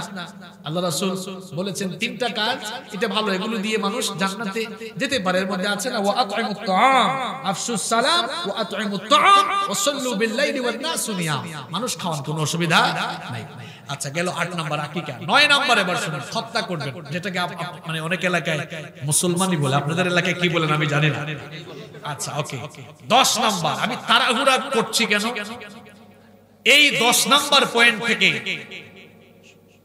প্রায় 95% পরিবারে এই 10 নাম্বার পয়েন্ট থেকে সমস্যা। এজন্য প্রথম 9টা আমি খুব তাড়াতাড়ি বলছি, এবার একটু স্লো করে বলি, কষ্ট হবে না তো? শুনেন, কামটা করছেন কি আপনারা? 10 নাম্বার পয়েন্ট, সন্তানের প্রতি মা বাবার 10 নাম্বার দায়িত্ব হলো সন্তানকে দ্বীনি শিক্ষায় শিক্ষিত করা। ঠিক তো বললেন? আরে সন্তান খুব সুন্দর করে প্রমিত বাংলায় কথা বলতে পারে, ইংলিশ মিডিয়ামে পড়ে বলে চমৎকার করে ইংরেজিতে কথা বলতে পারে, কিন্তু এখন এসে কোরআনটা শিখতে পারেনি, কোরআন পড়তে পারে না, কারণ মা বাবা তাকে কোরআন শেখানোর ব্যবস্থা করে নাই। আপনাদেরকে একটি ঘটনা শোনাই। মাঝে মাঝে আমাদের কাছে কিছু ছেলেরা আসে, এসে বলে, হুজুর আব্বু মারা গিয়েছে, জানাজার নামাজটা কেমনে পড়বো একটু শিখায় দেন। এরকম হয় কি হয় না? বুঝতে পারছেন আমার কথা? বাপ মারা গেছে, ছেলে এসে বলতেছে, হুজুর আব্বু মারা গেছে তো জানাজার নামাজ কেমনে পড়ে একটু শিখায় দেন। কি সন্তান আপনি রেখে যাচ্ছেন দুনিয়ায়, যে জানাজার নামাজ কেমনে পড়ে ওইটাও জানে না। আপনি যদি আপনার সন্তানকে কোরআন হাদিস শিখাইতেন, নামাজ শিখাইতেন, আর আপনার মারা যাওয়ার পরে যদি আপনার ছেলেটা জানাজা ইমামতি করত, বলেন অন্য কোন আলেম জানাজা পড়ালে যে ফিলিংস কাজ করবে ওই আলেমের ভেতরে, আপনার ছেলের ভেতরে কি সেম ফিলিংস কাজ করবে? আমি যখন ইন্টারমিডিয়েটে মানে আলিমে মাদ্রাসায় পড়াশোনা শেষ করলাম, পরীক্ষা দেওয়ার পরে আমার বাবা মারা গেলেন, আমি তখন খুব ছোট। তা আমার বাবার ওসিয়ত ছিল আমি যেন ওনার জানাজার নামাজে ইমামতি করি। আমি ইমামতি করলাম। এখন নিজের বাবা তো, আমি তো কত মানুষের জানাজা ইমামতি করেছি, ওই ফিলিংসটা একটু ভিন্ন। নিজের বাবার জানাজার ইমামতি যখন করলাম, জানাজার নামাজে তাকবীর কয়টা? বিশ্বাস করেন প্রত্যেকটা তাকবীর দেওয়ার সময় কলিজাটা মুচড় দিয়ে উঠেছে, চক্ষু থেকে এমনিতেই পানি ঝরেছে, হৃদয় থেকে আবেগ কাজ করেছে। এটা অন্য আলেম হইলে হইতো? এটাই তো একজন বাবার সফলতা, যে তার মৃত্যুর পরে তার ছেলে তার জানাজা ইমামতি করে। ওই যে বলেছিলাম, সাগর মহাসাগরের পানি দিয়ে জাহান্নামের আগুন নেভানো যাবে না, চোখের পানির এত পাওয়ার, এই চোখের পানি দিয়ে জাহান্নামের আগুন নিভে। আল্লাহু আকবার। জানাজার নামাজে ইমামতির জন্য ছেলে অনেক বড় আলেম হওয়া লাগবে। যদি সে শুদ্ধভাবে সঠিকভাবে নামাজটা আদায় করতে জানে, তিলাওয়াত সহিহ হয়, মাসআলা মাসাইলগুলো জানে, ওকে ফাইন, সেই ইমামতি করতে পারবে, কোনো অসুবিধা নাই। এজন্য আমি সব জায়গায় যেখানে কথা বলার সুযোগ আল্লাহ দেন, আমি সেখানে সবাইকে বলি, অন্তত পক্ষে আপনারা আপনাদের সন্তানদেরকে 5 ওয়াক্ত ভালো করে নামাজ শিখায় যান, দিন শিখায় যান, কোরআন শিখায় যান, যেন আপনি মারা যাওয়ার পরে আপনার সন্তানরা নামাজে ইমামতি করে। এই যোগ্যতাটা যেন সে অর্জন করতে পারে। আপনার সন্তানকে অ আ ক খ ABCD শেখাবেন পরে, আলিফ বা তা থা শেখাবেন তাকে আগে। কিন্তু আপনারা করলেন কি, আপনারা ABCD শেখাইছেন আগে, অ আ ক খ শেখাইছেন আগে।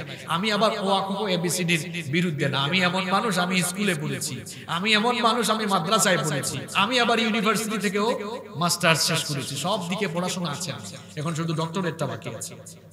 তো সব জায়গায় তো পড়াশোনা করেছি। আমি ছোটবেলায় যখন স্কুলে পড়তাম, আমার বাবা আমাদেরকে হাতে ধরে ধরে নিয়ে মসজিদে যেতেন, কোরআন শিখিয়েছেন। এটাই একজন বাবার হওয়া উচিত, সবার আগে তাকে কোরআন শিখাইতে হবে। আচ্ছা বলেন তো বাবারা এবং আমার মায়েরাও শুনতেছেন, আপনার ছেলেটা বা আপনার মেয়েটা যদি সুন্দর করে বাংলায় কথা বলছে, আবার আরবিতে, আবার ইংরেজিতে কথা বলছে, পাশাপাশি যদি শুদ্ধ করে কোরআনটা পড়তে পারে, আপনি যদি শুনেন আপনার ছেলে আপনার মেয়ে খুব শুদ্ধ করে কোরআন পড়তেছে, পাশাপাশি যদি একটু আরবিতেও কথা বলতে পারে, আপনাদের ভালো লাগবে না খারাপ লাগবে? সন্তানগুলোকে এমন সোনার টুকরা সন্তান বানান, এমন এমন প্রতিষ্ঠানে তাদেরকে ভর্তি করার যেখানে তারা এইরকম সব শিক্ষা পাবে। আজ আমাদের কোমলমতি ছেলেমেয়েরা নষ্ট হয়ে যাচ্ছে, এটা বড় আফসোসের ব্যাপার। এখানে আমার সাথে মনে হয় আপনারা যাদের এজ 30 আপ আছে, এজ যাদের 30 আপ, 30-এর উপরে, সবাই আমার সাথে একমত হইতে বাধ্য হবে। আমরা ইন্টারমিডিয়েটে পড়াকালে ওই বয়সে যা বুঝছি, এখনকার পুচকা পুচকা কুলামায়ারা 6-7-এ এখন এর চেয়ে বেশি বুঝে না। কেন বেশি বুঝে? কিছু রিজন তো আছে, কারণ আছে না? আমি চিন্তা করলাম যে কারণগুলা কি। আমি কিন্তু কারণ খুঁজে পাইছি দুইটা। কয়টা? 1 নাম্বার অপশিক্ষা, 2 নাম্বার অপসংস্কৃতি। অপশিক্ষা কোথায়? আজ আমাদের সিলেবাস গুলোকে পরিবর্তন করে দিয়ে কি যে করা হয়েছে, আপনারা তো খালি চক্কর চাক্কর দেন, খান আর ঘুমান, কি যে হইতেছে কিছুই খবর রাখেন না। আজ শিক্ষা ব্যবস্থায় কি মারাত্মক অবস্থা দেখেন। আজ কোমলমতি শিশুদের, এই যে শিশুরা এত নষ্ট হচ্ছে কেন? 6-7 এর বইগুলোতে শারীরিক শিক্ষা নামে বই ঢুকায়া সিলেবাস বানানো হয়েছে, এমন সেখানে এমন এমন চ্যাপ্টার, এমন এমন লেসন তাদেরকে পাঠ করানো হচ্ছে। এত অশ্লীলতা, এত বেহায়াপনা, এত যৌনতা সেখানে রয়েছে। ছোট্ট ছোট্ট কোমলমতি ছেলে মেয়েদেরকে এত অল্প বয়সে ওই অশ্লীলতা, যৌনতা আর বেহায়াপনা এগুলো ক্লাসে পাঠদান করানোর মাধ্যমে এদেরকে নষ্টের পথে, অবাধ যৌনতার পথে, ধ্বংসের পথে তাদেরকে ঠেলে দেওয়া হচ্ছে। 6-7 এর মেয়েরা কি এমনি এমনি সব জানছে? এরা এত তাড়াতাড়ি প্রেগন্যান্ট হয়ে গেছে এমনি? 1 নাম্বার অপশিক্ষা, 2 নাম্বার অপসংস্কৃতি।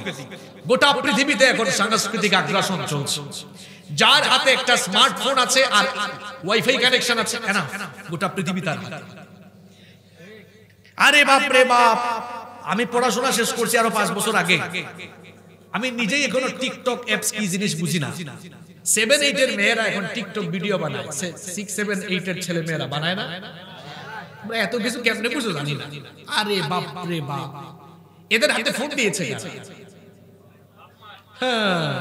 এক জায়গায় গেলাম, একজন বলতেছে, হুজুর আমার ছেলে, সরি আমার মেয়ে জেএসসি তে A+ পেয়েছে, আমি খুশি হয়ে আইফোন গিফট করেছি।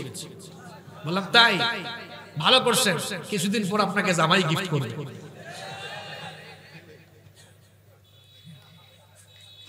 আর সন্তানগুলো নষ্ট হচ্ছে তো এমনি এমনি না। আমরা যখন ছোট ছিলাম, আমাদের মা বাবারা, আমরা কান্নাকাটি করলে কুলে নিয়ে হাঁটাহাঁটি করছে, কান্দে নিছে, কুলে নিছে, আয় আয় চাঁদ মামা বলে ঘুম পাড়াইছে, কবিতা বলছে, গল্প শোনাইছে। এখন কি করে কান্না করলে বলেন তো? হাতে কি দেয়? ইউটিউবে গিয়া baby Shark do do do. এখন শুনেন ভাইরা, প্লিজ শুনেন, আমি দেখে অবাক, 1.5-2 বছরের বাচ্চারা এখন স্মার্টফোনে এমনি এমনি করে শিখে গেছে। এই যে ছোট্ট বয়স থেকে তাদেরকে ফোনের প্রতি আসক্ত করে দিচ্ছেন, এদেরকে তো আপনি ধ্বংসের মুখে ঠেলে দিয়েছেন। মা বাপ দুইজনেই ফোনে ব্যস্ত, এত যান্ত্রিক হয়ে গিয়েছি আমরা। সন্তানগুলোকে সময় দিচ্ছি না। সন্তানগুলোকে একটু সময় দেন, গল্প শোনান, নবীদের গল্প শোনান, সাহাবীদের গল্প শোনান, এদেরকে মোটিভেশনাল কিছু কথা বলেন, তাদেরকে ইন্সপায়ার করার জন্য সুন্দর সুন্দর কথা বলেন, গল্প তাদেরকে শোনান। এগুলা করতেছেন না, সবাই যান্ত্রিক, এখন যান্ত্রিকতা। 24 ঘন্টার মধ্যে 12 ঘন্টা এখন ফেসবুকিং করছে। আর তোমরা যে খালি ঠিক ঠিক বলতেছো, কলেজ বিশ্ববিদ্যালয়ের কুলাপাইন তোমরাও তো 24 ঘন্টার মধ্যে 12 ঘন্টা এখন ফেসবুকে থাকে, এইটাও ঠিক। কি করো এত ফেসবুকে তোমরা? তোমাদের পড়াশোনায় তো কোনো মনোযোগ নাই। এই বয়সটা পড়াশোনার বয়স। মনে রাখবা, একটা বিল্ডিং 8 তলা 10 তলা করা হয়েছে, ফাউন্ডেশন মজবুত না হলে বিল্ডিংটা ভেঙে খান খান হয়ে যাবে। তুমি ক্লাস 9 10 এ পড়ো, ইন্টারমিডিয়েটে পড়ো, এটা হচ্ছে তোমার ক্যারিয়ারের বেসমেন্ট। যদি এই সময়টা তুমি যথাযথভাবে কাজে না লাগাও, তোমার ক্যারিয়ার ধ্বংস হবে, তাতে কোনো সন্দেহ নাই। তুমি এই বয়সে পড়ার টেবিলে চলে যাও, পড়াশোনা করো, গবেষণা করো। এই সমাজ, এই সভ্যতা, আগামীর পৃথিবী তোমার অপেক্ষা করছে। আগামী পৃথিবী তোমাকে নেতৃত্ব দিতে হবে। তুমি যে এখন ঘরে বসে ফেসবুক চালাও, মনে রাখবেন পৃথিবীতে কায়িক শ্রম করে যারা পয়সা ইনকাম করে, এরা বেশি পয়সা কামাইতে পারে না, বরং মেধা খরচ করছে যারা পৃথিবীতে ইনকাম বেশি করছে তারা। তুমি যে ফেসবুকটা চালাও, ওই ফেসবুক যারা বানাইছে এরা আমেরিকা কানাডায় বসে মিলিয়ন ট্রিলিয়ন ডলার গুনে। ওরা খেলে না, ওরা খেলাতে লাগায়া দেয়। তুমি পাবজি ফ্রি ফায়ার খেলো, ওইটা তারা বানাইছে, তুমি ইনস্টল করো প্লে স্টোর থেকে, নামায়া খেলো। ওরা ট্রিলিয়ন ডলার গুনে, ওরা তোমাদেরকে খেলায় লাগিয়ে দিয়েছে। তারা খেলা দেখছে, মজা নিচ্ছে, আর আবিষ্কারে দিন দিন এগিয়ে যাচ্ছে। হে যুবক ভাইরা, আমি তোমাদেরকে নষ্টের পথ থেকে ফিরে আসার আহ্বান করছি। তোমরা পড়াশোনায় মন দাও, গবেষণায় মন দাও। একটা সময় শিক্ষা, শিল্প, সাহিত্য, সংস্কৃতি সব জায়গায় মুসলমানরা নেতৃত্ব দিয়েছে, কন্ট্রিবিউশন করেছে। আজ শিক্ষা, দীক্ষা, শিল্প, সাহিত্য, সংস্কৃতি সব জায়গা থেকে মুসলমানদের অধঃপতন ঘটেছে, শুধুমাত্র আমরা পড়াশোনা আর গবেষণা ছেড়ে দেওয়ার কারণে। ভাইরা প্লিজ পড়াশোনায় মন দাও, গবেষণায় মন দাও। পড়াশোনা গবেষণা করো, যেন সমাজ সভ্যতাকে তুমি কিছু উপহার দিতে পারো। যান্ত্রিক হয়ে না, এত যান্ত্রিক হয়ে কি করবা? নিজে পারলে আগামীতে যে ফোন ইউজ করতেছো ওইগুলার মতো আরো কিছু বানানো যায় কিনা ওই চিন্তা। আমরা খালি ব্যবহারে আছি, কিন্তু আমরা যে মানুষকে চাইলে আমাদের মেধা কাজে লাগে ব্যবহার করাইতে পারবো, এটাতে নাই। স্বপ্ন দেখতে শিখো। যার স্বপ্ন যত বড়, তার সফলতা হয় তত বড়। বড় স্বপ্ন দেখতে শিখো। পৃথিবীতে কেউ হিরো হয়ে জন্মায় নাই, জিরো থেকে মানুষ হিরো হয়। ওয়ারেন বাফেট আর বিল গেটস এর কথা কি বলবো? এই বাংলাদেশেই তাকিয়ে দেখেন, অনেক বড় বড় শিল্পপতি আছেন যারা ছোটবেলায়, যারা তাদের ইয়াং বয়সে তারা একেবারে জিরো ছিলেন, তারা পরিশ্রম করে সময়গুলোকে কাজে লাগিয়ে আজ হিরো হয়ে গিয়েছে। তুমি পারবে, তুমি স্বপ্ন দেখতে শিখো, তুমি হৃদয়ে স্বপ্ন লালন করতে শেখো, পরিশ্রম করো, পড়াশোনা গবেষণায় মন দাও, একদিন তুমি সফল হবে, তাতে কোনো সন্দেহ। আমি বলছিলাম ছেলে মেয়েগুলাকে দ্বীনি শিক্ষায় শিক্ষিত করে। বাসায় এতগুলা সার রাখতে পারছেন, ছেলেকে ম্যাথ পড়ায়, ইংরেজি পড়ায়, এটা হুজুর রাখলে কি অপরাধ হইতো? অনেকে রাখে, রেখেও আবারও বিচার করে। কেমন বিচার করে বলবো? কষ্ট হচ্ছে নাকি আপনাদের? স্কুলের স্যার ম্যাথ অথবা ইংলিশ কোচিং করান, সে সপ্তাহে 3 দিন আসেন, তাহলে মাসে কয় দিন হয়? 12 দিন। বেতন হলো 5000 টাকা। আর মক্তবের ইমাম সাহেব, মসজিদের ইমাম বা মুয়াজ্জিন সাহেব এসে সন্তানকে কোরআন শেখান, উনি সপ্তাহে 3 দিন না, হুজুর 5 দিন করে আইসেন, বেতন মাস শেষে 500 টাকা। এখানেই শেষ না, আরো জুলুম আছে, আরো অবিচার আছে। ওই স্যাররা আসলে ফালুদা, নুডলস, ভালো ভালো সেমাই, ভালো ভালো কেক, চাও না কফি, আর হুজুর আসছে রং চা আর কাঠের মতো শক্ত কিছু বিস্কুট আছে না। আমি কি বানাই বলতেছি ভাই কথা? আমার হাতে এটা কি বলেন? হাতে এটা কি? ইংরেজি আর বিজ্ঞান বইয়ের দাম বেশি না কোরআনের দাম বেশি?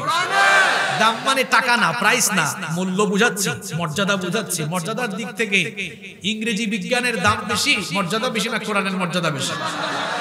ওকে, তাহলে বলেন, যদি অন্যান্য বই থেকে কোরআনের মর্যাদা বেশি হয়, তাহলে অন্যান্য বইয়ের টিচার শিক্ষকের চাইতে কোরআনের শিক্ষকের মর্যাদা কম?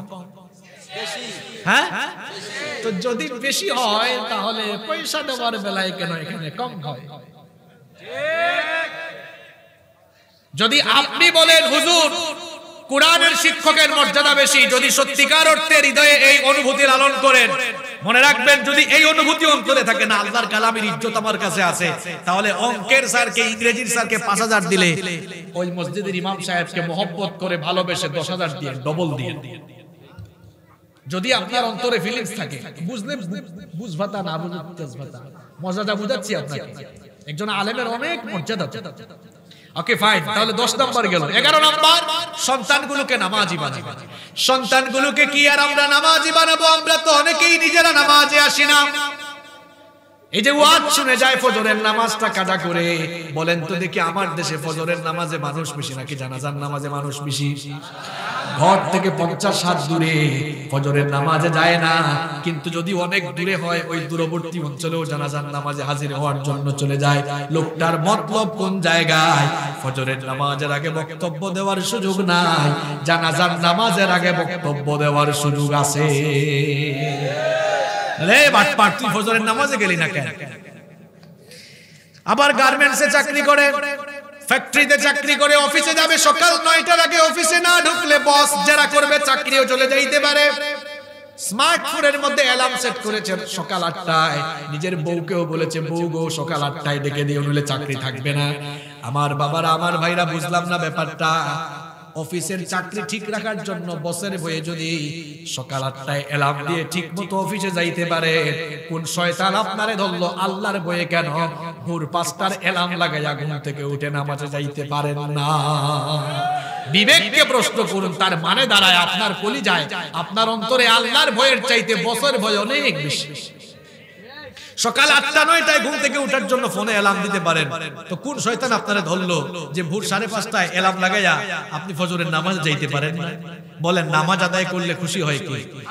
পুরুষ মানুষের মতো জবাব দেন, আল্লাহ। আর নামাজ ছাড়লে খুশি হয় কে? এবার বিবেককে প্রশ্ন করুন, আপনি কারে খুশি করেন নামাজ ছেড়ে দিয়ে? আবার কিছু মানুষ আছে আমার এলাকায়, আমি দেখছি শুধুমাত্র জুমার দিনে যায়। আমার মনে হয় নারায়ণগঞ্জে এমন নাই। এখন বলেন তো, একদিনে নামাজ হলো 5 বার, এক সপ্তাহে নামাজ হলো 5-7 35 বার। লোকটা 35 ওয়াক্তের মধ্যে এক ওয়াক্ত নামাজে গেল, আল্লাহর গোলামি করলো কয়বার? আর 34 বার গোলামি করলো কার? এর চেহারা সুরত মানুষের মতো হলেও এটা হচ্ছে মানুষ রূপী একটা শয়তান। এটা মানুষ রূপী শয়তান। শয়তানও আপনাকে দেখে আফসোস করে, আমার মনে হয় রিটায়ার্ড দেওয়ার সময় আসছে। এটা তো কি আমার চেয়ে বড় শয়তান রে? রেগুলার 5 বার আল্লাহর হুকুম অমান্য করে। আমার যুবক ভাইরা, আজান হলেই মসজিদে যাবা। এই বয়সটার ইবাদতের অনেক দাম। এই বয়সে ইবাদতে আল্লাহ যত খুশি হন, বুড়া বয়সের ইবাদতে কিন্তু আল্লাহ অত খুশি হন না। আজান হয়ে গেলেই নামাজে চলে যাবেন। সন্তানগুলোকে নামাজি বানানোর কথা বলছিলাম। নবীজি বলেছেন, মুরু আওলাদাকুম বিসসালাতি ওয়া হুম আবনাউ 7 সিনিন। তোমাদের সন্তানের বয়স যখন 7 বছর হয়ে যায়, 7 বছর বয়স থেকেই তাদেরকে নামাজের আদেশ দাও, নামাজের তাকিদ দাও। আর যখন বয়স 10 বছর হয়ে যায়, নামাজের জন্য শাসন করো। এই জন্য যাদের সন্তানাদি রয়েছে 7 বছর হয়ে গেলে হাতে ধরে ধরে মসজিদে নিয়ে আসেন। মা বোনদেরকে বলবো, আপনারা যখন নামাজে দাঁড়ান, ছোট্ট ছোট্ট মেয়েগুলোকে যায় নামাজের পাশে নিয়ে নামাজে দাঁড়ান। দেখবেন ছোট্ট বাচ্চাগুলো ঠিক মতো নামাজ আদায় করতে জানে না, হাসাহাসি করবে, আপনার দিকে তাকাবে, অথবা আপনি সাজদায় গেলে আপনার কাঁধের উপর উঠে বসবে, রাগ করবেন না। এইরকম দুষ্টামি করতে করতেই কিন্তু তারা নামাজ আদায় করবে, নামাজি হয়ে যাবে। কিন্তু অনেক মানুষ আছে, অনেক এলাকায় দেখা যায় বাচ্চারা মসজিদে আসলে মুরব্বীরা রাগ করে, মুরব্বীরা খেপে যায়, এমন খেপা খেপে করে, বাচ্চাদেরকে ধমকায়। আমি একবার এই চিত্র দেখলাম, চাচাকে বললাম, চাচা এরকম চেঁচাচ্ছেন কেন, ধমকাচ্ছেন কেন? দেখেন না, দুষ্ট দুষ্ট কিছু পোলাপাইন বাচ্চারা আসছে, এরা হাসাহাসি করে। আমি বললাম, চাচা আসতে দেন না, হাসাহাসি করে। আমি যে আপনাদের সামনে কথা বলতেছি, ছোটবেলায় আমি কিন্তু কম দুষ্ট ছিলাম, কত হাসাহাসি করছি, কত লাফালাফি করছি। এইরকম হাসাহাসি লাফালাফি দুষ্টামি করতে করতেই কিন্তু এক সময় নামাজি হয়ে গেলাম। এখন তো যেখানেই যাই সেখানে মানুষ ইমাম বানায় ফেলে। যদি বের করে দিত এটা হইতো। বাচ্চারা আসুক, মসজিদে আসুক, এদেরকে হাসাহাসি করতে দেন। কয়দিন হাসাহাসি করবে? 15-20 দিন করবে, 1 মাস 2 মাস করবে, এরপরে ঠান্ডা হয়ে যাবে। দেখে দেখে দেখে দেখে আপনাদেরকে দেখে দেখে নামাজ শিখেছে। এজন্য ধমকায়েন না, প্রয়োজনে কাছে ডেকে কপালে একটা চুমু দেন, মাথায় হাত বলে আদর করে দেন, বলেন বাবা আগামী ওয়াক্তে ওয়াসিও, নেক্সট যে নামাজের ওয়াক্ত ওটাতে ওয়াসিও, পারলে চকলেট কিনে দেন। ধমকান, চকলেট একটু কিনে দেন না, চকলেট কিনে দিয়ে বাচ্চাদেরকে আদর করিয়ে। বাচ্চাদের নামাজ তো খুব সুন্দর। আমরা যখন সাজদায় গিয়ে বলি সুবহান রাব্বিয়াল আলা, এগুলো এত দুষ্টা, মাথা উঠায় একটা আরেকটা কয় দেখ কার জুতা সবচেয়ে বেশি ভালো। আমরা সাজদায়, আমরা রুকুতে গিয়ে বলি সুবহান রাব্বিয়াল আযীম, একটা আরেকটার সাথে ফিসফিসানি করে। সভাপতি সাহেবের বাড়িতে কিন্তু বড়ই গেছে, বড়ই পাকছে, নামাজের পরে বড়ই চুরি করতে যাব, চুরির মিটিংও নামাজে করতে দেন, করতে দেন, ধমকাইয়েন না। দেখবেন এরকম করতে করতে এরা নামাজি হবে। নবীজি কখনো বাচ্চাদেরকে ধমকাতেন না, বরং তার দুই ছোট্ট নাতি হাসান আর হুসাইনকে নিয়ে নবীজি মসজিদে নববীতে আসতেন। একদিন জুমার দিনে নবীজি খুতবা দিচ্ছেন, নবীজির দুই নাতি হাসান আর হুসাইন মুসল্লিদের সামনে দিয়ে দৌড়াদৌড়ি করতেছে। নবীজি ধমকালেন না, খুতবা বন্ধ করে দিয়ে মিম্বর থেকে নেমে দুই নাতিকে দুই হাতে ধরলে, পুনরায় মিম্বরে ফিরে আসলে দুই নাতিকে দুই হাতে ধরেই তিনি তার খুতবা দিতে লাগলেন। ধমক দিয়েছেন, কত মহব্বত করেছেন। নবীজি আসরের নামাজে ইমামতি করছেন, সাজদায় যখন গেলেন নবীজির ছোট্ট নাতি হুসাইন নবীজির পিঠের উপর উঠে বসলেন, নবীজির চুল মোবারক ধরে আবার টানাটানি আরম্ভ করলেন, আর বলতে লাগলেন আমি ঘোড়ার উপরে আছি। কিসের উপরে? নবীজি চিন্তা করলেন আমি যদি সাজদা থেকে মাথা উঠাই, আমার নাতি আমার পেট থেকে পড়ে গিয়ে হয়তো কষ্ট পাবে। এই জন্য নবীজি চিন্তা করলেন আমার নাতি আরেকটু খেলুক, যেন আরেকটু সময় খেলতে পারে। এই জন্য নবীজি ইচ্ছা করে সাজদাটা আরো লম্বা করে দিলে। ধমকায়েন না, আদর করেন, আদর করে করে ডেকে নিয়ে আসেন। বাচ্চাগুলাকে নামাজি বানায়া যায়। কি সন্তান রেখে যাচ্ছেন, জীবদ্দশায় দেখতেছেন না আপনার আপনার সামনে নামাজ আদায় করে না। এদেরকে নামাজি বানানো আপনার দায়িত্ব ছিল, নামাজি বানায় যাইতেছেন না। কবরে যাওয়ার পর তো এগুলা পশ্চিম দিকে উষ্টা খাইয়া পরেও আপনার জন্য একটু দোয়া করবেন। কি রেখে যাচ্ছেন এগুলা? আপনার নামাজি বানিয়ে যান সন্তানগুলোকে। টাকার জন্য, ক্ষমতার জন্য পাগল হয়ে গিয়েছেন আপনারা। টাকা পয়সা ঘর বাড়ি কিছুই সাথে যাবে না। প্রত্যেকদিন দেখেন না কত মানুষ মারা যায়, কাফনের কাপড় ছাড়া কিছুই সাথে নিয়ে যাইতে পারে না। আপনাকে মানুষ বলে বাড়ি কোনটা, কয় ওই যে সুন্দর কারুকার্য করা ইটালিয়ান টাইলস করা, এটা আমার বাড়ি। আপনার পূর্বে অনেকে বাহাদুরি করে বলেছে এটা তার বাড়ি, থাকতে পারে নাই। এই এলাকার কবরস্থানের 3.5 হাত মাটির ভেতরে তার জায়গা হয়েছে। একই পরিণতি আপনার। Every soul will take the test of death. প্রত্যেককেই মরণের স্বাদ ভোগ করতে হবে। আর মনে রাখবেন যে টাকা পয়সা বাড়ি গাড়ি এগুলোর জন্য আপনি দিন রাত ছুটে চলছেন, কিছুই তো সাথে যাবে না। আরে ভাই কি আর সাথে যাবে? 100 বছর পরে দুনিয়ায় মানুষ আপনার নামও মনে রাখবে না। আমার দাদার বাবার নাম আমি জানি না, আপনি হয়তো জানতে পারেন, কিন্তু যদি বলেন দাদার দাদার বাবার নাম, কি পারবে না? তো আমার দাদার বাবা 120-30 বছর আগে দুনিয়ায় ছিল। দেখেন উনার নেক্সট জেনারেশনের অনেকে আমাদের ভাতিজা আছে যারা কেউ উনার নাম জানে না। 1922 সাল 2022 সাল 2150-60 সালে আপনার নাম কেউ কিন্তু মনে রাখবে না। আমি মনে রাখবে না। আপনার কার জন্য কি করছেন? সন্তানগুলোকে নামাজি বানান, নিজের আমল ঠিক করেন। নাম্বার 12 নাম্বার হচ্ছে সন্তানদের সাথে সফট কোমল আচরণ করবেন, ধমকায়েন না। অনেকে আছে বাচ্চারা একটু দুষ্টুমি করলে ধমকায়, এটা ঠিক নয়। এটা তার মানসিক বিকাশ সাধনে প্রতিবন্ধকতা সৃষ্টি হতে পারে। আদর করে বুঝাবেন। নাম্বার 13 নাম্বার হচ্ছে বাচ্চাদেরকে পর্যাপ্ত সময় দিবেন। এখন অনেকে বাচ্চাদেরকে সময় দেয় না। মা বাবা দুজনে চাকরি করেন, অসুবিধা নেই, কিন্তু সন্তানের খোঁজখবর রাখেন। দেখেন নাই ওই দিহান আর আনুষ্কার কি ঘটনাটা ঘটলো, বলে গেছেন নাকি আপনারা? সরকার আর প্রশাসন কি ঠেকায় পড়ছে নাকি যে আপনার ঘরের দায়িত্ব সরকার আর প্রশাসন এসে পালন করবে? আপনার ছেলে মেয়ে কোন জায়গায় যায় কি করে, এটা কি সরকার দেখবে, প্রশাসন দেখবে? আপনারা চলাফেরা করেন আমেরিকান স্টাইলে। ক্ষতিগ্রস্ত হলে বিচার তো চান আবার সৌদি স্টাইলে। আপনার ছেলে আপনার মেয়ে কোথায় গ্রুপ স্টাডিতে গেল, কোন ছেলের সাথে গিয়ে কোন ফ্ল্যাটে ঘুরলো, কোনো খোঁজ খবর নাই, জানেন না আপনি। এরপরে যখন ক্ষতিগ্রস্ত হয়ে যদি মারা যায়, ওই যে বললাম চলাফেরা করছে আমেরিকান স্টাইলে।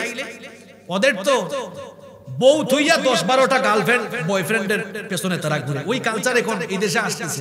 কোনো খোঁজ খবর নাই কোন দিকে যায়, ছেড়ে দিয়েছে গরু বাছুরের মতো। ক্ষতিগ্রস্ত হওয়ার পর এরপরে আবার ইসলামী তরিকা অনুযায়ী ফাঁসি চায়। এজন্য বলছি চলাফেরা করবে আমেরিকান স্টাইলে, ক্ষতিগ্রস্ত হয়ে বিচার চাইবে কি স্টাইলে? সৌদি স্টাইলে। সন্তানদের খোঁজ খবর রাখুন। ওই যে বললাম বেশি যান্ত্রিক হইয়েন না, বেশি যান্ত্রিক হইয়েন না। অনলাইন ক্লাস চলছে এখন, অনলাইন। অনেকে ফোন হাতে দেয়, কয় আমার ছেলে আমার মেয়ে অনলাইনে ক্লাস করছে, অনেক কনসেন্ট্রেট ক্লাসের প্রতি। আপনি জানেন না হে ওইদিকে জুম অ্যাপস কে মিনিমাইজ করে ইউটিউবে গিয়ে কারবার ঘটাইতেছে। একটু সামনে বসে থাকেন, আসলে সে ক্লাস করছে কিনা নজরদারি চালাচ্ছে, এটা আপনার দায়িত্ব। কষ্ট হচ্ছে আপনাদের? কষ্ট হইলে হোক, বলা দরকার, এগুলো সব শেষ করতে হবে। শেষ পর্যায়ে চলে আসছে 14 নাম্বার, সন্তান লালন পালনে কখনো বেইনসাফি করবেন না। প্রথমে মেয়ে হইছে, খুব আদর করছে মেয়েটাকে, এরপরে যখন ছেলে হইল, ছেলেটাকে কুলে নিতে নিতে আদর করতে করতে মেয়ের কথা মনে মনে মেয়ে, ছেলে একটু অসুস্থ হইলে একদম ঢাকায় অ্যাপোলো হসপিটাল, আর মেয়ে অসুস্থ হলে হাতুরে ডাক্তার আনে, মা সবর কর, আছে এরকম। ভাত খাইতে বসছে, ছেলেকে মাছের মাথা বা পেটির ভালো অংশটা দেয়, আর মেয়েটাকে মাছের লেজ থাকলে দিবে, না থাকলে ঝুল দিয়ে খাওয়া দিবে। এই বৈষম্য ইসলাম করে না, এই বৈষম্য সমাজের কিছু মুসলমান নামধারী মুনাফিক করেছে, এটা ইসলাম করে নাই। সন্তান লালন পালনে ইনসাফ করবেন, মেয়েদেরকে ভালোবাসবেন, মহব্বত করবেন। বরং মেয়ে সন্তান আল্লাহর তরফ থেকে রহমত, বরকত। যখন কোন ঘরে একটা কন্যা সন্তানের জন্ম হয়, মেয়ের বাপরা যারা আছেন, মেয়ে হইলে কপাল কালো হয়ে যায়, ছেলে হইলে তো ইনকাম করে খাওয়াই তো, আর মেয়েটা কত বরকতময় দেখেন। নবীজি বলেছেন যার 3টা কন্যা সন্তান আছে, ওই কন্যাগুলোকে যারা আদর, স্নেহ, মমতা, ভালোবাসা দিয়ে প্রতিপালন করে, উত্তম শিক্ষায় শিক্ষিত করে সৎ পাত্রস্থ করবে, এই দুটো আঙ্গুল একসাথে করে নবীজি বললেন কিয়ামতের দিন ওই মা বাপ আর আমি একসাথে এভাবে জান্নাতে থাকবো। এক সাহাবী বললেন, নবী গো আমার 3টা নাই 2টা আছে। নবীজি বললেন এভাবে আঙ্গুল দেখে বলেন অসুবিধা নাই, তুমি ওইভাবে আমার সাথে থাকো। ছেলের ব্যাপারে আমি হাদিস পাই নাই, হুজুর আপনারা পাইছেন এরকম? মেয়ে সন্তান রহমত। আবার অন্য হাদিসে এসেছে, দেখেন মেয়েগুলো কত বরকতময়। এই যে যার ঘরে খাইলাম রুবেল ভাই, উনারও 2টা মেয়ে, বলে এসেছি আপনার ঘরে বরকত বেশি। ঘরে ঢুকেও আমার কাছে মনে হয়েছে ঘরের ভিতর বরকত আছে। শুনলাম ওনার 2টা মেয়ে আছে, আল্লাহ যেন নেক হায়াত বাড়ায় দেয়। নবীজি বলেছেন যখন কোন ঘরে একটা কন্যা সন্তানের জন্ম হয়, সঙ্গে সঙ্গে আল্লাহ রহমতের ফেরেশতা পাঠায়া দেন। রহমতের ফেরেশতারা এসে ওই ছোট্ট কন্যা সন্তানটির মাথায় হাত বুলিয়ে বলে, যেই ঘরে এই কন্যা সন্তানের জন্ম হলো, এই ঘরের উপরে আল্লাহর শান্তি বর্ষিত হোক। যারা যদি মা বাবারা এই মেয়ে সন্তানটিকে আদর, স্নেহ, মমতা, ভালোবাসা দিয়ে প্রতিপালন করে, উত্তম শিক্ষায় শিক্ষিত করে, সৎপাত্রস্থ করে, আল্লাহ ওয়াদা করেছেন ওই মা বাবাকে আল্লাহ বিনা হিসাবে জান্নাত দিবে। ছেলের ব্যাপারে আমি এমন হাদিস পাই। এজন্য বলেছি মেয়ে সন্তান পেয়েছেন যারা, আল্লাহর তরফ থেকে স্পেশাল বরকত পেয়েছেন তারা। বেইনসাফি করবেন, ইনসাফ করবেন, ছেলে মেয়ে লালন পালনে বৈষম্য করবেন। নাম্বার 15 নাম্বার হচ্ছে সন্তানদেরকে অপসংস্কৃতির হাত থেকে বাঁচাবেন। এদের হাতে অত সহজে ফোন তুলে দিবেন না। এদেরকে নষ্ট হওয়ার যে পথগুলো আছে সেগুলো ধাবিত হইতে দিয়েন না। বাসার ভিতরে ডিশ লাগায় রাখছেন, লাগাইছেন, ভালো কথা, একটু কন্ট্রোলিং এ যেন থাকে, যেন অশ্লীল কিছু না দেখে। নাম্বার 16 নাম্বার হচ্ছে এদেরকে পর্দা করাবেন। ছেলে হোক মেয়ে হোক পর্দা করাবেন। ছেলের পর্দা আবার কেমনে বলবেন, বাবারে 14 জন নারী ছাড়া অন্য কারো সাথে অপরজনে কথা বলো না, মেয়েটাকে বুরখা পরায়া বের করেন। আজ কিছু নারীবাদী প্রগতিশীল নারী আন্দোলনকারীরা বের হয়েছে, এরা বলে ইসলাম পর্দার নাম করে নারীকে ঘরের মধ্যে আটকায় রেখেছে। এগুলো হচ্ছে পৃথিবীর ইতিহাসের নিকৃষ্ট মূর্খ। পড়াশোনা নাই, গবেষণা নাই, বেকুব অশিক্ষিত মূর্খ, তুই ইতিহাস পড়স নাই। পৃথিবীতে সর্বপ্রথম নারী শিক্ষার কথা বলেছেন আমার নবী মুহাম্মদ সাল্লাল্লাহু আলাইহি ওয়াসাল্লাম। তার জবান থেকেই বের হয়েছে তলাবুল ইলমি ফারিদাতুন আলা কুল্লি মুসলিমিন ওয়া মুসলিমাতিন। নবীজি বলেছেন জ্ঞান অর্জন প্রত্যেক নরনারীর জন্য ফরজ। আমরা শুধু বলি পর্দা করেন, পর্দার বিধানটা মোল্লার না আল্লাহ। যারা পর্দার বিরুদ্ধে কথা বলে এরা সরাসরি আল্লাহর বিরুদ্ধে বিদ্রোহ ঘোষণা করে। পর্দা করা, আপনি আপনার মেয়েটাকে পর্দা করান। মেয়েরা স্কুলে যাবে, কলেজে যাবে, বিশ্ববিদ্যালয়ে যাবে, চাকরি করবে, ব্যবসা করবে, কোনো অসুবিধা নাই। শুধু শর্ত হচ্ছে সে পর্দা করে সবকিছু করবে। পর্দার মাধ্যমে ইসলাম নারীর ইজ্জত আর সতীত্বের হেফাজত করেছে, বরং নারীর কোনো ক্ষতি করে নাই। যারা পর্দার বিরুদ্ধে এবং আলেমদেরকে, এক শ্রেণীর মানুষ আছে কই মুল্লারা তো খালি মেয়েদেরকে পর্দার ভিতরে প্যাকেটের ভিতরে ঢুকাইতে চায়, এই রকম কথাবার্তা যারা বলে আর নিজেদেরকে যারা নারীবাদী মনে করে, আপনারা দেখবেন এই সকল তথাকথিত নারীবাদীদের হাতেই মেয়েরা সবচেয়ে বেশি ধর্ষিতা আর লাঞ্ছিতা হয়। দেখছেন না, এক পাগলা পাগলামি করতে করতে চলে গেছে। দেখলাম ফেসবুকে একদিন এক ভিডিও হে বলতেছে নারীদের উপর মানুষ কেন এত জুলুম নির্যাতন করে, শেষ পর্যন্ত তার ফোন আলাপ একটা ফাঁস হইয়া তার চরিত্র জাতির সামনে প্রকাশিত হয়েছে। যারা নিজেদেরকে নারীবাদী আর নারী প্রগতিশীল মনে করে, খোঁজ নিয়ে দেখেন এরাই সবচাইতে বড় লম্পট আর দুশ্চরিত্রবান মানুষ। আমরা পর্দার কথা বলি কারণ আমরা আমাদের মা বোনদেরকে সম্মানের জায়গায় দেখতে চাই, আর তোমরা নিজেদেরকে নারীবাদী বানিয়ে দেখা যাচ্ছে আজ তোমরাই নারীকে 5 স্টার 7 স্টার হোটেলের রিসেপশনে বসিয়ে আমার মা বোনদেরকে তোমরা পণ্য বানিয়ে ফেলেছো। আমরা আমার মা বোনদেরকে পণ্য বানাতে চাই না বাজারের জাহিলি যুগের মতো। জাহিলি যুগের লোকেরা মেয়েদেরকে পণ্য বানিয়ে বাজারে যেমন আমরা মাছ কেনা বেচা করি, তেমনি ভাবে তারা মেয়েদেরকে কেনা বেচা করত। বিয়ে শাদী ছাড়াই যার ইচ্ছা যখন যে কোনো মেয়েকে ভোগ করতো না। আউযুবিল্লাহি মিন যালিক। ওই জাহেলি যুগের বর্বরতা থেকে নারীদেরকে মুক্তি দিয়েছে ইসলাম। ইসলাম নারীকে সেই জায়গা থেকে উঠায়া একেবারে রাজরানীর সিংহাসনে বসিয়ে দিয়েছে। ইসলাম নারীকে চাকরানী বানায় নাই, ইসলাম নারীকে রাজরানী বানিয়েছে। পড়াশোনা করুন, আপনি আরো পড়াশোনা করা দরকার। পর্দা করাইয়েন। অনেকে নিজের বউটারে পর্যন্ত পর্দা করায় না, আছে এরকম? নারায়ণগঞ্জে আছে। বিয়ে শাদী কইরা বউ নিয়া ফুটানি করে বের হইছে। এখন ছোট ভাই একটা পাইছে, কই ভাই এটা কে জানতে, কই তোর ভাবে, কই ওয়াও। আছে এরকম? ওয়াও তো বলছে, এরপরে বলে থ্যাংক ইউ। কেমন কথা দেখছেন? এরপরে হে বলতেছে এই দেখছেন ওয়েলকাম বলছে। আল্লাহ জানে হে ওয়েলকাম বলছে কিনা। এরপরে দেখেন ছোট ভাই ওটা বলতেছে ভাই ভাবিকে এই রকম নিয়ে কেন বের হইলেন, বোরখা টুরখা নাই। কয় কি জানি, কয় তোর ভাবি কত সুন্দর এটা আমি না জানি। এলাকার তো কেউ জানে না, এলাকার মানুষের একটা হক আছে না? এরকম নিজের বউকে এলাকার মানুষ দেখায় এলাকার মানুষের হক আদায় করে, এরকম নারায়ণগঞ্জে নাই। আবার অনেকে আছে নিজের বউয়ের ফটো ফেসবুকে আপলোড করে, আছে এরকম? কোরআন হাদিস দিয়ে এত ওয়াজ করছি হয় নাই, এখনো এরা ঠিক হইল না। যেমন কুকুর তেমন মুগুর দরকার আছে। বলেন ফেসবুক এটা পাবলিক সাইট না পার্সোনাল সাইট? পার্সোনাল হয় কেমন? আপনি তো জুসের তালে একদম জুস হারায় ফেলছেন, এরকম হইলে হবে না। ফেসবুক এটা পাবলিক সাইট। যুবকরা কথা বলো, পাবলিক সাইট না পার্সোনাল সাইট? এই তো পুরুষ মানুষের মতো আওয়াজ হচ্ছে এখন, পাবলিক সাইট। আর বউ এটা পাবলিক না পার্সোনাল?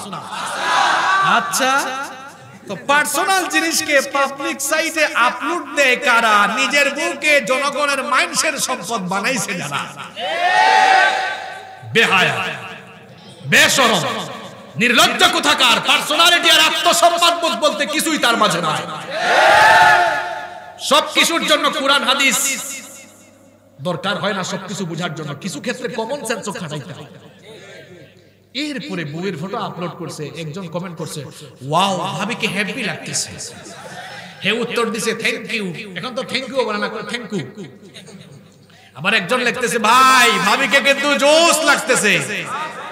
এ বেকুব, কার জুস কে খায় রে?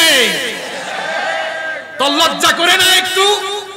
বেহায়া, বেশরম, নির্লজ্জ কোথাকার। পার্সোনালিটি পয়দা করো নিজের মধ্যে, আত্মসম্মান বোধ জাগ্রত করো নিজের ভেতরে। ব্যক্তিত্ববান মানুষ কখনো এই কাজ করতে পারে। আপনার বউকে ঘরের ভিতরে যেমন মন চায় আপনি দেখেন, কোনো অসুবিধা? মানুষকে দেখে মানুষের হক আদায় করতেছেন কেন? আল্লাহ হেদায়েত দেন আমাদেরকে। পর্দা করাবেন সবাইকে। আচ্ছা, 16টা পয়েন্ট বললাম যে সন্তানদেরকে মেয়েদেরকে পর্দা করাবেন।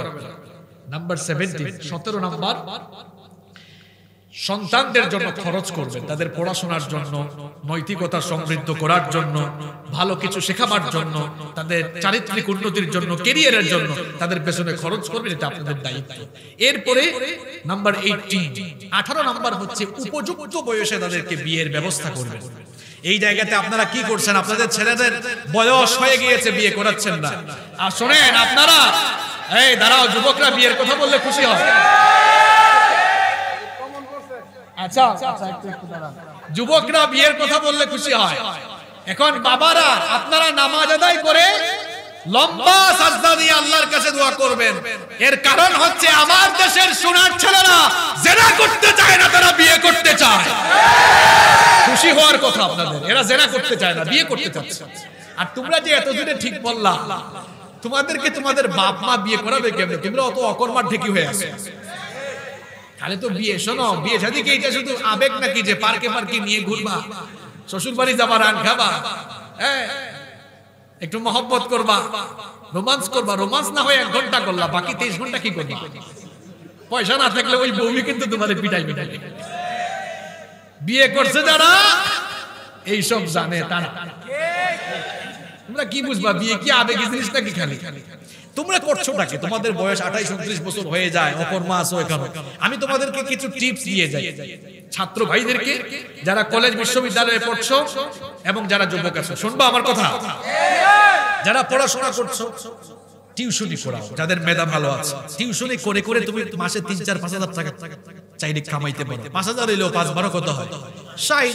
ইন্টারমিডিয়েট থেকে যদি শুরু করো 2 বছর, অনার্সে 4 বছর, 6 বছর, মাস্টার্স 2 বছর, 8 বছর, 6-8-48, 4,80,000 টাকা সুন্নতি বিয়ে হয়ে যাবে, কোনো অসুবিধা নাই। এই 4,80,000 টাকা আব্বুর কাছে দিয়ে বলবা, আব্বু বিয়ে করতে চাই। বাপ আর না করবে না, বলবে আসো তোমারে কাম করাই দিই। অকর্মা হইলে তো হবে না, পড়াশোনা শেষ করেই বিয়ে করে ফেলতে হবে, দেরি করা যাবে না। বিয়ের সম্পর্ক ক্যারিয়ারের সাথে, বিয়ের সম্পর্ক ক্যারিয়ারের সাথে, এটা চরিত্রের সাথে সম্পর্কিত বিষয়। আপনি তাড়াতাড়ি বিয়ে করবেন, চরিত্র ভালো থাকবে। আর আপনারা দেখবেন পৃথিবীতে যারা সফল হয়েছে তারা তাড়াতাড়ি বিয়ে করছে। আমিও তাড়াতাড়ি বিয়ে করছি, তাড়াতাড়ি বিয়ে করে খুব কম পয়সায় বিয়ে করছি আমি, এটা ভালো। আর এই ছেলেগুলা বিয়ে করবে কেমনে বলেন তো? আপনারা বিয়ে শাদী যে কঠিন বানাইছেন, 10 লক্ষ, 15 লক্ষ, 20 লক্ষ টাকা মোহরানা। যদি বলতেন কঠিন বাস্তবতা, আসলেই তাই। আপনি যদি বলতেন বাবারে আমার মেয়েকে বিয়ে করবা, যা আছে সামর্থ্য অনুযায়ী নগদ টাকা ক্যাশ দিয়া বিয়ে করে ফেলো, বিয়েটা সহজ হয়ে যেত না? এখন বিয়ের খরচ বাড়াইছেন কেমনে আপনারা জানেন? রাসূলুল্লাহর সময়ে বিয়ে শাদী মসজিদে হইতো, এখন আপনারা বিয়ে শাদী কমিউনিটি ক্লাবে, সেন্টারে নিয়ে গেছেন। খরচ বাড়ছে। আরে বাপ রে বাপ, বিয়ে শাদীকে সহজ করে। আচ্ছা, এটা গেল টিউশনের কথা। শোনো, এখানে ঢাকা শহরে অনেকে থাকে, নারায়ণগঞ্জে যারা ছাত্র আছো, ড্রাইভিং শিখো, এক্সট্রা টাইমে উবার পাঠাবে, গাড়ি চালাও, কিছু টাকা কামাইতে পারবে। সারাদিন খালি ফেসবুকে স্ক্রলিং করো, দেখো ইনকামের টিপস দিয়ে যাচ্ছে। এখন অনলাইনে বিজনেস করা যাচ্ছে, দিন দিন ই কমার্স সাইটগুলো অনেক জনপ্রিয় হয়ে যাচ্ছে, তাই না? রাজশাহীর আম নারায়ণগঞ্জে চলে আসে অনলাইন বিজনেস, আসতেছে না? এখানে মাওয়াঘাট থেকে ইলিশ মাছ রংপুর, দিনাজপুরে চলে যাচ্ছে, এরা অনলাইনে বিজনেস করছে। তোমরা অনলাইনে বিজনেস করো, ইনকাম করার কত ওয়ে আছে ভাই। কর্মঠ হও, অকর্মা হইও না। কর্মঠ হও, মা বাপ এমনি বিয়ে করাই দিবে। খালি বিয়ে করতে চাই, বিয়ে করতে যাই, বিয়ে করতে যাই, পয়সাও তো থাকা লাগবে, ঠিক না?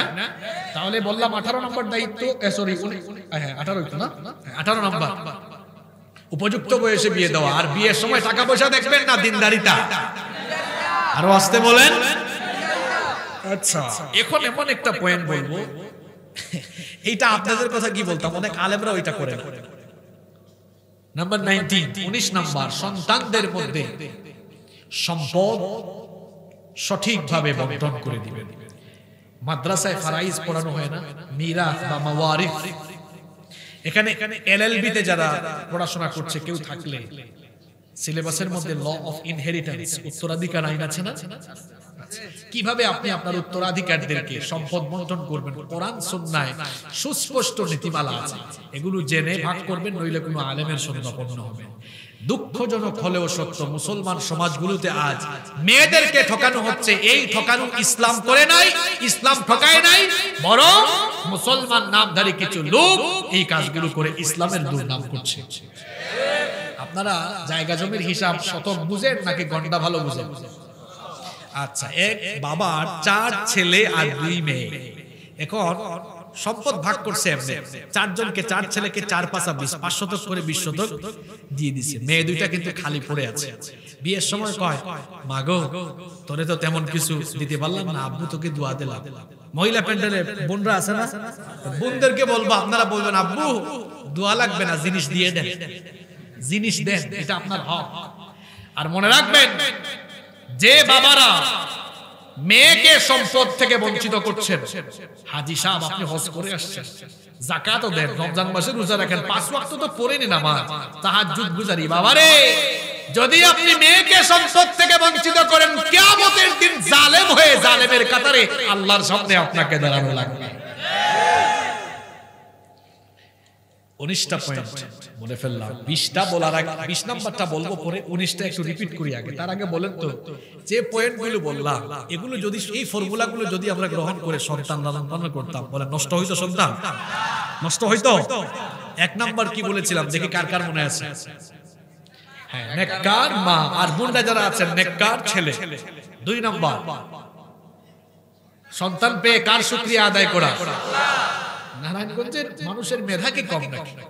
মনে থাকে না কেন? 3 নাম্বার, সন্তান জন্মের পর ডান কানে আযান, বাম কানে ইকামত। 4 নাম্বার, তাহনিক করা, ওই যে বলেছিলাম মিষ্টি জাতীয় কোনো কিছু ঠোঁটে লাগিয়ে দেওয়া। 5 নাম্বার, দুধ পানের ব্যবস্থা করা। 6 নাম্বার, সুন্দর নাম রাখা। 7 নাম্বার, সপ্তম দিনে মাথা হলক করে চুল পরিমাণ রৌপ্য বা সমপরিমাণ টাকা আল্লাহর রাস্তায় সদকা করা। 8 নাম্বার, সপ্তম দিনে কি করা? আকিকা। 9 নাম্বার, খতনা করে দিবেন উপযুক্ত বয়সে ছেলে। 10 নম্বর, দ্বীনি শিক্ষা দেওয়া। 11 নম্বর, সন্তানদেরকে নামাজি বানানো।